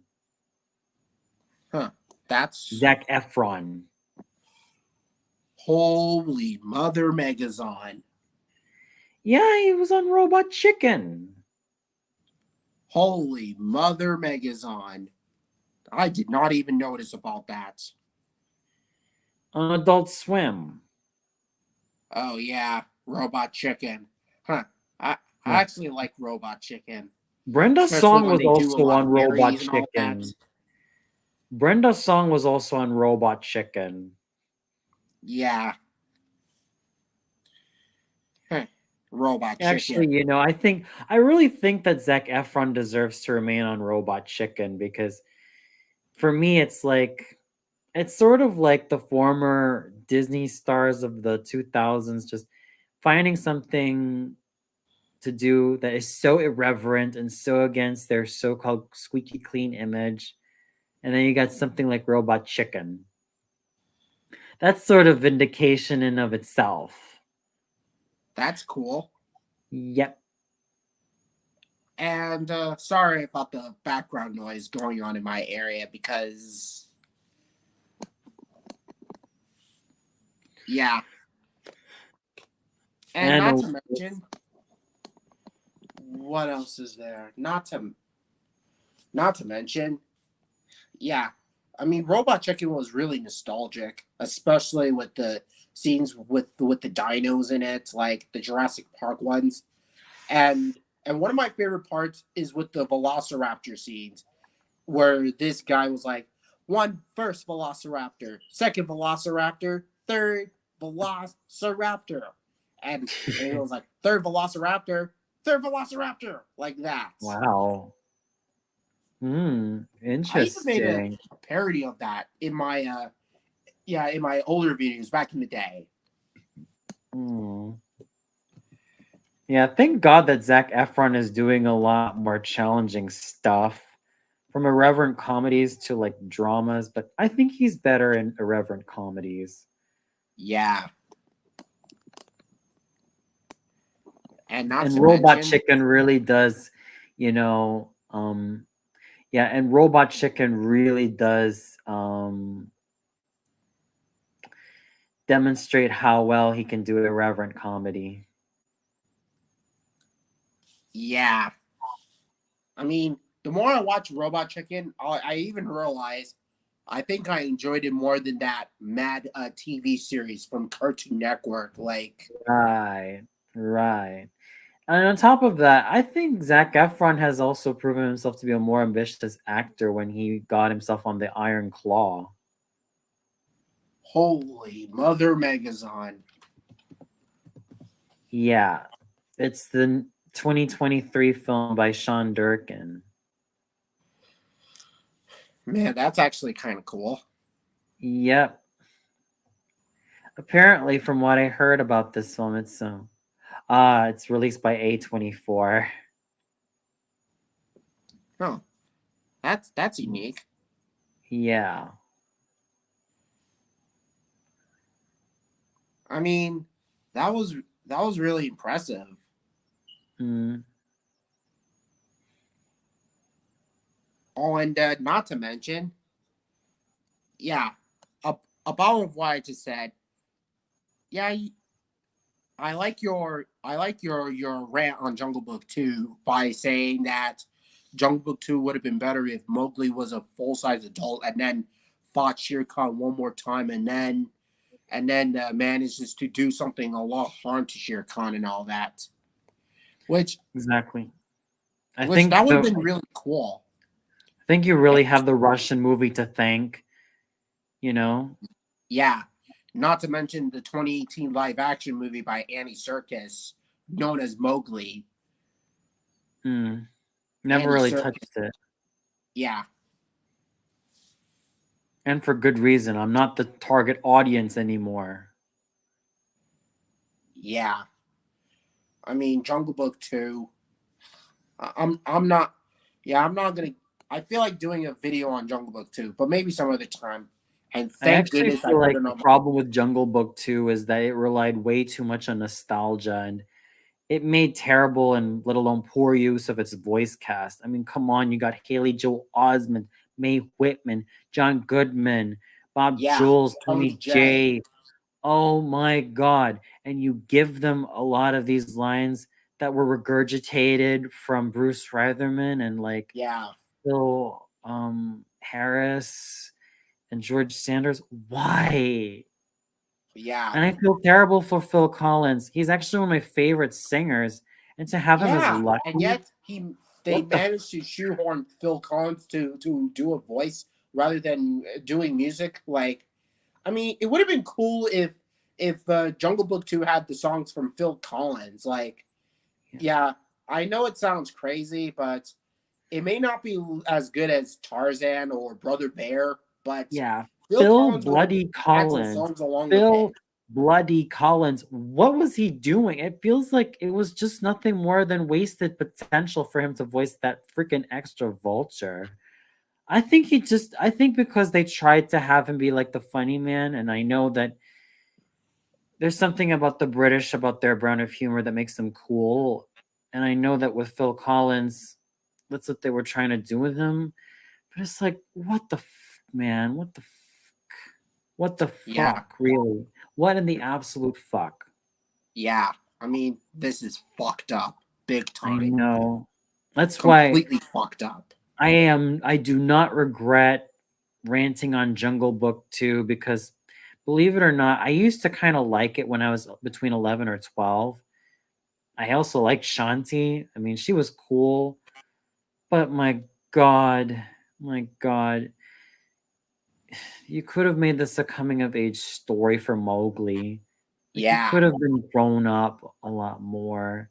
That was what I would have wanted for Jungle Book 2, not a freaking rehash of the first yeah. Not to film. mention, it also copies not only from the first Jungle Book movie, but it also takes elements from something like Tarzan and the Lion King completely. Because if you Really? watch the movie, there's so much reference like Tarzan and the Lion King. Those Disney movies that came long before this, Right? yeah. But I'll give you this. The only good parts that I like about Jungle Book 2 is with the animation style. John Yeah. Goodman as Baloo, which he actually did really good. And I like John Goodman. I love John Goodman. I mean, I love him in Roseanne. Not to mention Tony J. With Oh, rest in peace. He did the voice of Shere Khan, which is actually kind of cool. Because the Tony more I J. hear Oh my Tony J's God. Oh my performance, God. I love Tony J as Shere Khan. yeah, Unbeatable. I mean, Absolutely unbeatable. kind of reminds me of Jeremy Irons as Scar from Lion King, but Tony J pulls it off as Shere Khan. Yeah, No and yet shit. he's the same actor who did Frollo from Hunchback of Notre Dame. Yeah, absolutely. I mean, Yeah, there was a bit of vindication in terms of the voice acting quality and the animation quality, but other than that, Jungle Book 2 just felt like a rehashed mess. I mean, yeah, the other crime it committed was neglecting Mowgli's wolf family. yeah. Like, I mean, I mean, These well, were these were the creatures who freaking raised him. And and yet then they're nowhere to be found in Jungle Book 2, and you're trying to which is tell very me sad. that Baloo and Bagheera were the only ones who gave a freaking crap about Mowgli? What about his wolf family? What about Akela? What about Yeah, Raksha? What about all those other people? Well, excuse me, all those other wolves. yeah. What Like about them? the What about those wolves? Come on. the wolves that practically raise Mowgli. That's like No having a shit. Tarzan movie, and yet the sequel and yet having Tarzan being alone, and yet his family is nowhere to be found here. Which, Yeah. granted, I know they killed off Kerchak in the first Tarzan movie, but that yeah, uh, Jungle Book 2 having Mowgli's family is nowhere to be found in Jungle Book 2 is like having Tarzan 2 and Tarzan's family is nowhere to be found. Not Yeah. his I human mean, family, but the gorilla family that raised Tarzan. exactly.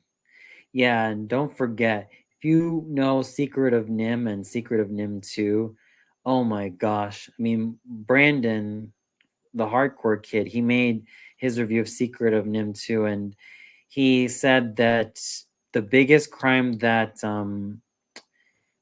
Secret of Nim 2 committed was it completely neglected Mrs. Brisby because she was the one who helped the mice get out of that huge rubble, in the original movie, and she was the real heroine. And Oh Timmy, yeah, see, yeah. I've never seen those, but I think I might check them out. yeah, Secret of Nim by all means, but Secret of Nim 2, I wouldn't recommend. Oh Just yeah, pretend like Secret of Nim 2 never existed. yep. I have to agree. Not to mention with yeah, not to mention with Jungle Book 2, I'll pretend that it never happened for Disney and all that stuff. Like, I mean, yeah, it's hard. Yeah, I actually agree that those movies had a lot of potential. Both Secret of Nim 2 and Jungle Book 2.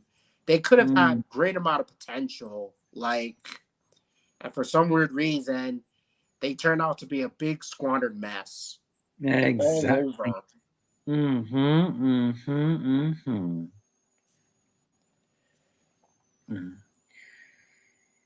Yeah, I mean, with Tarzan 2, honestly, it would have been cool if we had Korak. That would have been freaking cool. Yeah. But I kind of understand why they didn't go with that direction, because look at Lion King 2 and look at Little Mermaid 2. Can you see any similarities? Being similar to their predecessors, which I can understand where most people are No, I'm coming from. talking about both Little Mermaid 2 and Lion King 2 as sequels. Can you see any similarities? If not, I could spell that out for you. Both of these sequels had offspring. Yeah. Yeah, like I understand. Simba having a daughter named Kiara, which later on in Lion Guard, he had a son named Kion. And Actually, not to in the mention, books, there he also was supposed to have a son named Copa. yeah, Copa. That's what I was What the talking fuck about. happened to him? I mean, it would have been cool if Lion King 2 would have Copa as the new king and then all this other stuff and then Yeah, definitely. and not to mention with Little Mermaid 2, Ariel had a daughter which I can't remember her name. Melody. Yeah, Melody. Yeah. And the villains And the fact at that the other hand. Prince Eric's voice was replaced by Rob Paulson. I mean, come on, what was wrong with Christopher Daniel Barnes? What's Yeah, wrong with him? Christopher Daniel, who did the voice of Spider-Man, Speckles from the Dino King, which And I the like his OG voice. Prince Eric. Yeah. I mean, you could have at least brought him back. And to make Yeah, what matters the worse with fuck? that, I also Hell, heard that, Christopher Daniel Barnes was also Prince Charming in Cinderella 2 and 3. oh, he's what? Yeah. Oh, man. I did And then not even notice about that. Jennifer Hale was Cinderella from Cinderella 2 and 3. Oh, man. Yeah, Cinderella 2. Oh my god, that was pretty much like a failed animated sequel, animated Yeah, TV sequel. There was basically like, oh, thank you so much, bro. not to mention, it's like the complete opposite. But like I was saying, I also heard that Max Casellas, who did the voice of Zinni from Dinosaur, he was also in Little Mermaid 2 as one of the penguins. Yeah, Max Casella. Yeah, Yeah, very underrated character actor. yeah. Oh, Who and Brad played Garrett. Zinni from Dinosaur by saying, "What you need a little help is the loves monkey." Oh yeah. Yeah, Not to mention, yeah, Pat Carroll ending up as Morgana, Ursula's sister. Honestly, it's kind of a lazy way to, introduce a new villain, because Morgana is essentially Ursula, but skinnier. yeah, and green too. No shiz. It's pretty lazy. Yeah. And also the story doesn't even go that well. Like, what's the point of Ariel's daughter being on land and yet she ends up in the sea and all that stuff? Like, I just find some stuff kind of pointless. Mm-hmm. Really, really pointless. Yeah. So, and you were saying about Christopher Barnes in Cinderella 2 and 3 as Prince Prince Charming. Charming. Yeah. Yes. I did not even notice about that, especially when I watched Cinderella 3. And I mean, yeah, I do like Christopher Barnes, but the way that they have him as Prince Charming, I feel like he was miscast. Really? Yeah, Why is that? yeah. Like so if you I mean Christopher Barnes as Prince Eric from Little Mermaid. Yeah, I really wish he was in the sequel rather than a different actor or something like that. Like, Yeah, Rob Paulson. yeah, Rob Paulson. I don't know who he is, but Yeah, and even Rob Paulson ended up being the voice of Jack from Cinderella 2 and 3. weird. Yep.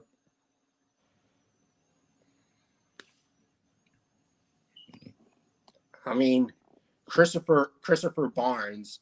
I mean, he's one of my favorite actors. Mine too. All from Yeah. Spider-Man, Speckles. Yeah, and that's Prince Eric. exactly what I saw from Cinderella 2. It was pretty much, you could see that's why that there were certain like stories that were not really related to each other, because it was definitely supposed to be like a TV series, but it ended up failing so bad. Yeah, that's exactly what happened with Atlantis 2, Milo's Return, and Beauty and the Oh, yeah. Beast. Yeah, Beauty and the Beast 2. not to mention Tarzan and Jane, although I think with Tarzan and Jane's case, it was essentially like the three remaining episodes of, The Legend of Tarzan. But crammed into one movie and all that. And I was like, What the we've seen hell, this stuff really? before. You don't need to Yeah, remind no us and all shit. that. Like, that's like having Dinotasia and yet cram all the episodes from Dinosaur Revolution and boom, you get your movie and all that stuff. Mhm. Yep. Yeah, like, Oh, welcome back, Goddess. So, and yeah, like I said with Christopher Barnes as Prince Charming. I mean, I do like his voice, but especially from Cinderella 2, I feel like he's out of place.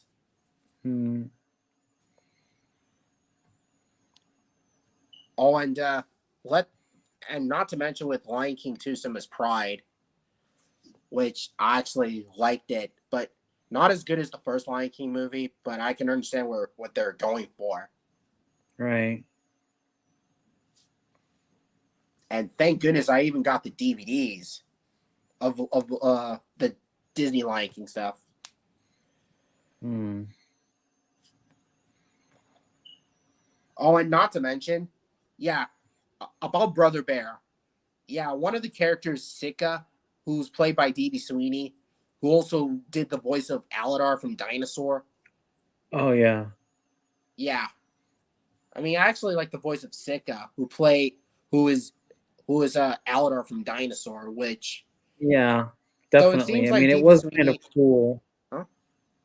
It was kind of cool having DB Sweeney, not play a main role in Brother Bear, but a supporting character. Yeah. And Alfred Rudar, who played... Yeah, Alfre Woodard. Oh my God, she was beautiful. Yeah. She did the voice of Cleo, the mother lemur who raises Aladar from Dinosaur. And yeah. yet, she also appeared in 2019's Lion King. Mm-hmm. who played Sir Robbie. Hmm. I mean, I like the voice of Alfred Woodard from Dinosaur, who played Cleo, Aladar's adopted mother, and she's actually a cool character. Hmm. Not to mention with Ossie Davis and Della Reese, who played Ema, the Styracosaurus, and Baleen, the Brachiosaurus. And there's also an ankylosaur named Earl, who acts like a dog. Like, and not to mention Samuel E. Wright, who did Sebastian from The Little Mermaid by saying, "Under the sea, under the sea," Ah, yes, like that. Samuel. I mean, it's kind of a shame that he's not around anymore, but I like Yeah. his singing role. And he No also doubt did about it. Chrome from Dinosaur, the big Oh, tough yeah. Iguanodon. Oh, did you know that he also did Mufasa from the Broadway version of Lion King? Yeah, he actually did that. Jesus Christ. I mean, I actually like his singing roles from Little Mermaid to Lion King, and I mean, they're actually really cool from Samuel E. Wright. Oh yeah, Samuel E. Wright. Oh. Wow. I mean, he's a really good actor for playing all these stuffs in Disney, especially in Little Mermaid as Sebastian and Crone from Dinosaur. Mm-hmm. Yeah, I mean, yeah, I do like Samuel E. Wright, especially with Crone.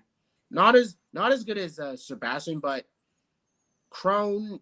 I mean, he actually did really decent here, and he was like "Stay out of my way" or something like that. Yeah, the nesting Right. grounds are only for a few days away. Keep moving and all that. And not to mention with the Carnotaurs, those big giant dinosaurs that resemble Tyrannosaurs, but put horns and spikes, and boom, you get Carnotaurs and all that stuff. And I wanted to point out that Dinosaur originally was going to have a Tyrannosaurus as the main villain and all that, because Right. I can understand why they changed it to Carnotaurs, because Tyrannosaurus has been overused in many dinosaur media. Like, we've seen the Tyrannosaurus from Fantasia, Land Before Yes. Time, Jurassic Park, Toy Story, Mhm. and all those other stuff. So that's why they decided to use it and make it like a Carnotaurs. Yeah, Mhm. tell that to David Krentz, who did the dinosaur models. I mean, David Krentz is actually a good dinosaur designer and all that type of stuff, which he later did for Primal, Dinosaur Revolution, the Walking with Dinosaurs 2013 movie, subsequently Walking with Dinosaurs Prehistoric Planet, and Prehistoric Planet and all that. Mhm. I mean, David Krentz is actually a good character designer, especially in these dinosaur medias, as I mentioned. Right. Oh, and not to mention with the Carnotaurs, I mean, they're actually good Disney villains in my opinion. I mean, they come as a threat to Aladar and the herd members. I mean, Mm.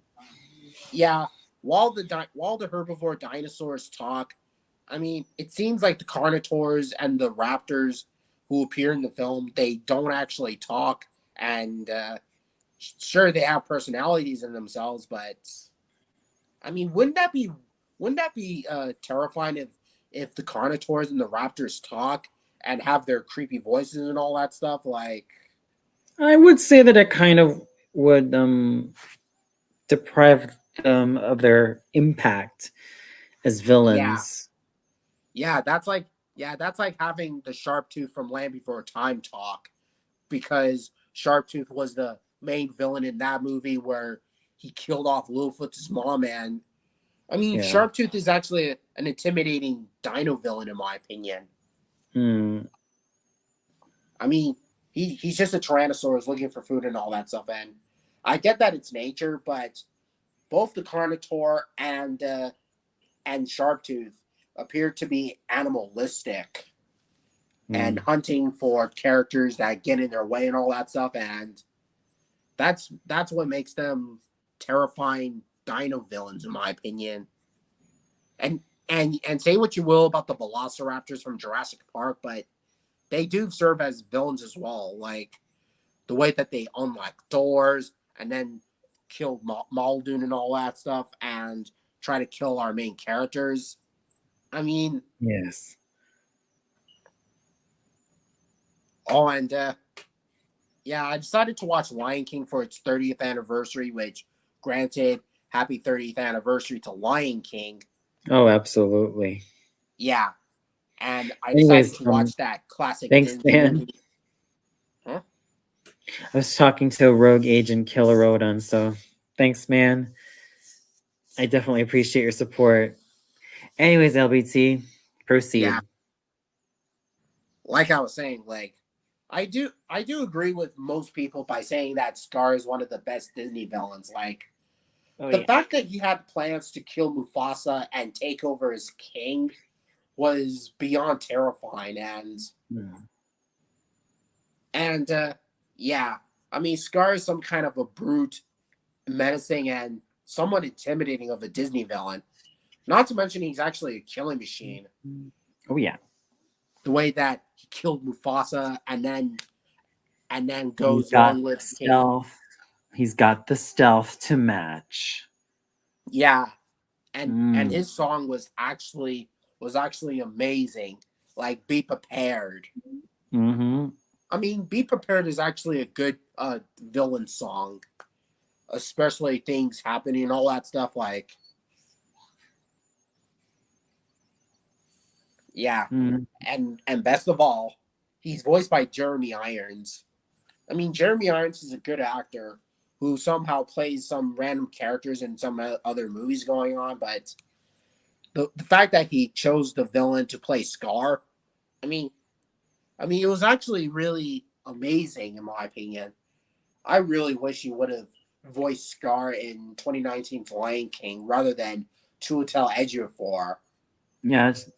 Yeah. And did you know that Jeremy Irons also did Colonel Pickering alongside Kiri Takanawa as Eliza Doolittle from excuse me, Henry Higgins from My Fair Lady. Huh, I did not notice that. I might as well check those out. Oh yes, he did. He did Henry Higgins from My Fair Lady alongside Kiri Takanawa as Eliza Doolittle. Yeah, In concert. that's cool. So yep, certainly is. yeah, back on to Lion King, because I also heard that they hired back James Earl Jones who played Mufasa in 2019's Lion King. So if they hired James Earl Jones, why not bring back Jeremy Irons? Like, he's actually cool as this Disney villain and all that stuff. Oh, like, definitely. I mean, it would have been a great reunion between James Earl Jones and Jeremy Irons, because they were good in the first Lion King movie as Mufasa and Scar, and and not to mention I also heard in Lion Guard where Scar was originally the Lion Guard, according to Simba, Scar was originally Lion Guard, and then for some weird reason he was thought to be king, and then he decided to use that roar and use it against other lions for evil and all that stuff. Right. Because the more powerful he used the roar against other lions, he lose that mark, and then he's no longer Lion Guard, and then decided to become king himself rather than Lion Guard and all that stuff. So, I mean, yeah, at least with Kion, at least he wasn't trying to be like Scar, and thank goodness he wasn't, because he manages to be Lion Guard himself with just a bunch of random animals going on. But hey, it shows many things going on here. And not to mention, Scar's actual name was actually Taka, which means yes, which means trash. And I was like, was that really necessarily? And another thing I wanted to point out is that, yeah, how Scar ended up getting his scar in his left eye because he was bitten off by a snake, and then he ended up becoming the most main villain, and then used up the roar, and then roar in case other line from it, and use it against other lions and all that stuff. I mean, I actually felt bad for those other lions who were part of Scar, and for some reason, Scar manages to kill them off and then replace them with hyenas. And yeah,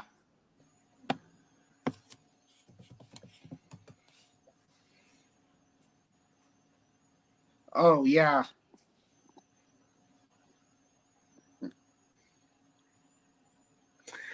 Yeah. I never really realized that whole Mushu as a panda thing. I think he was better off as a dragon. yeah. I like Mushu, Yeah. who is a dragon-like character from Mulan, which I actually like Mulan, and even its songs. Yeah, Mulan, I actually loved when I was a kid. Mulan 2, forget it. Yeah, fuck Mulan 2. I don't Um, give a shit about Mulan I 2. mean, Like, Mulan 2's characterization just turned to freaking shit. yeah, it's like the complete opposite, but worse. Yeah. And the fact Why that was it Mushu even was the needed in main the first place? antagonist, are you serious? I mean, Mushu is one of my favorite characters in the first Mulan movie, and for some And then reason Mushu they, just turned into such an uncharacteristic jerk in Mulan 2. Yeah, fuck that sequel. I'm sorry, but I mean, they they turned Mushu into a villain. Are you freaking serious about this? yeah, and they turned him to a freaking heel, excuse me. Oh man, Uh, man. hmm. Oh, and not to mention, have you seen Spirit Stallion of the Cimarron? A bit, really. Yeah, Spirit Stallion of the Cimarron. I mean, I like that movie and still enjoy it to this day. But as Hmm. for Spirit Untamed, don't even get me started with that. Right. Oh, and I think I might show you what the Carnotaur from Dinosaur looks like from the toy that I have from Mattel. Be right back. Mm-hmm.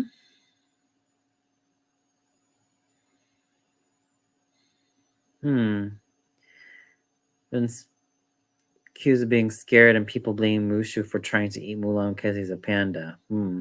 I never really knew about that. Goddess, so that seems kind of new to me, but other than that, you know, I just kind of enjoyed Mulan for what it was, and the original movie was absolutely wonderful. It just kind Oh, of and shows not you to right. Oh, yeah. there. There's the Oh, Carnotaur. wow. Yeah, got the big Carnotaur from Dinosaur. Ooh. Yeah, such a menacing a beast and all that stuff. Like, Yeah, and I not to could see mention, why Dinosaur was kind of forgotten because there was another acclaimed dinosaur film that was really unforgettable.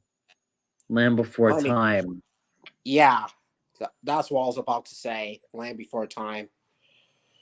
And not to mention, there's also a, like I said, they also changed the ride Dinosaur. I mean, Countdown to Extinction to Dinosaur, which originally Dinosaur was about to say Countdown to Extinction at Disney's Mm, Animal Kingdom back in right. 1998. I mean, it used to have a Styracosaurus statue, and then they decided to replace it with Aladar and put the Styracosaurus aside and all that. Mm-hmm. Because if you haven't noticed about Dinosaur, the Disney Animal Kingdom ride, it's about a time rover, and yet you have to rescue an iguanodon away from a Carnotaurus, and then the meteor shower and all that, and that's just about it. Right. And I mean, it was actually really cool and thrilling, and I do have a photographic memory of Dinosaur. I remember going there when I was like 11 years old. Pretty nostalgic, and What was that? What year was that? oh yeah, You went there? oh yeah. You mean where I got on the ride of Dinosaur? Yep. Oh, that was back in 2011 Oh, with my okay. family, Wow. and not to mention, there's also another dinosaur ride from Disney known as Primeval World, where it's basically a retrending of the Rite of Spring, first from modern day, and now it Yep. takes us into a train in the time of the dinosaurs, like. And the dinosaurs that we see here are basically the same dinosaurs that we see from the Rite of Spring, but live action and put them in animatronic form, which is actually really cool. Like the Triceratops, the sauropods, the pterosaurs, and the stegosaurs, and the tyrannosaurs, which is actually amazing. And not to mention, that's the Velociraptor from Dinosaur. Dang. Yeah. You seen the Velociraptors where they roared in front of Aladar, and when I saw that when I was young, it gave me jump scares, like where the Velociraptor was like scaring Aladar with his massive jaws and all that, and I was like, man, that was terrifying. Oh yeah. Originally, there were going to be Utah Raptors, and yet the Raptors are going to have feathers. But eventually, they decided, and why not use Velociraptors? And that's how they couldn't put feathers on the Raptors, which came a little too late and kind of difficult to animate. I know animated feathers could take some time and effort, but I mean, it would have been terrifying if the Raptors were like super vicious and all that stuff. Like, you know what I mean. I certainly do. And not to mention, I also, I remember that time that you were part of Movie Universe's stream on Power Rangers. And we were talking about the Power Rangers media, like the 2017 movie, as well as Cosmic Fury, and got 4 Power Rangers for my collection. Half of them from Dino Charge and half of them from Dino Fury. Wow. Which, granted, I think I might as well get the other Power Ranger figures for my collection, like from Dino Thunder, as well as 2 of them from Dino Thunder, like Dino Thunder Yellow and Dino Thunder Black for my collection. And then, and also another thing I wanted to point out is that I also make dinosaurs out of tinfoil, aluminum tinfoil. Yeah, I've seen some of your figures too. Yeah. Oh, you mean the ones that I posted on my community post? Yeah, and I think you've also displayed them like in certain live streams, such as Tyrannos and Eric's and Junebugs. Oh yeah, which I've never been into Junebugs' streams before, but you'll get the picture. Yeah. Oh, sorry about that. Yeah, I think I've seen a couple of them. That's yeah. You may have seen the other ones, but I decided to sell those ones and then replace them with new ones. Now that I got a big giant pack of tinfoil, it's time to make other new dinos and all that. And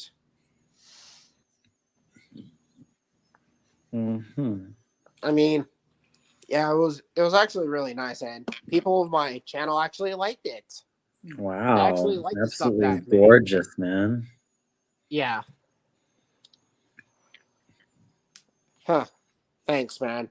At least I did the Always best I pleasure. can. It may Always a not look pleasure. much, but at least I'm trying for what I can tell.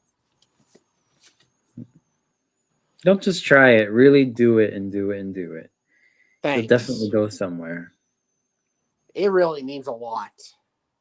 Trust me. I've been there, and I tell you, once you remain on the grind, oh boy. Holy Mother Megazon. Yeah. Man, that is really, really, really amazing, man. Pleasure. Oh, and by the way, I think I gotta head off because it is nice meeting you for the first time in this stream, and sorry for all the mistakes and all that stuff. But if I did anything, then I apologize. It's okay. I understand. Yeah. Well, you take care, Anthony, because it was actually really nice, Andy. It was actually really cool. So have a good Friday, and it's about to get wild. Big Yeah. time.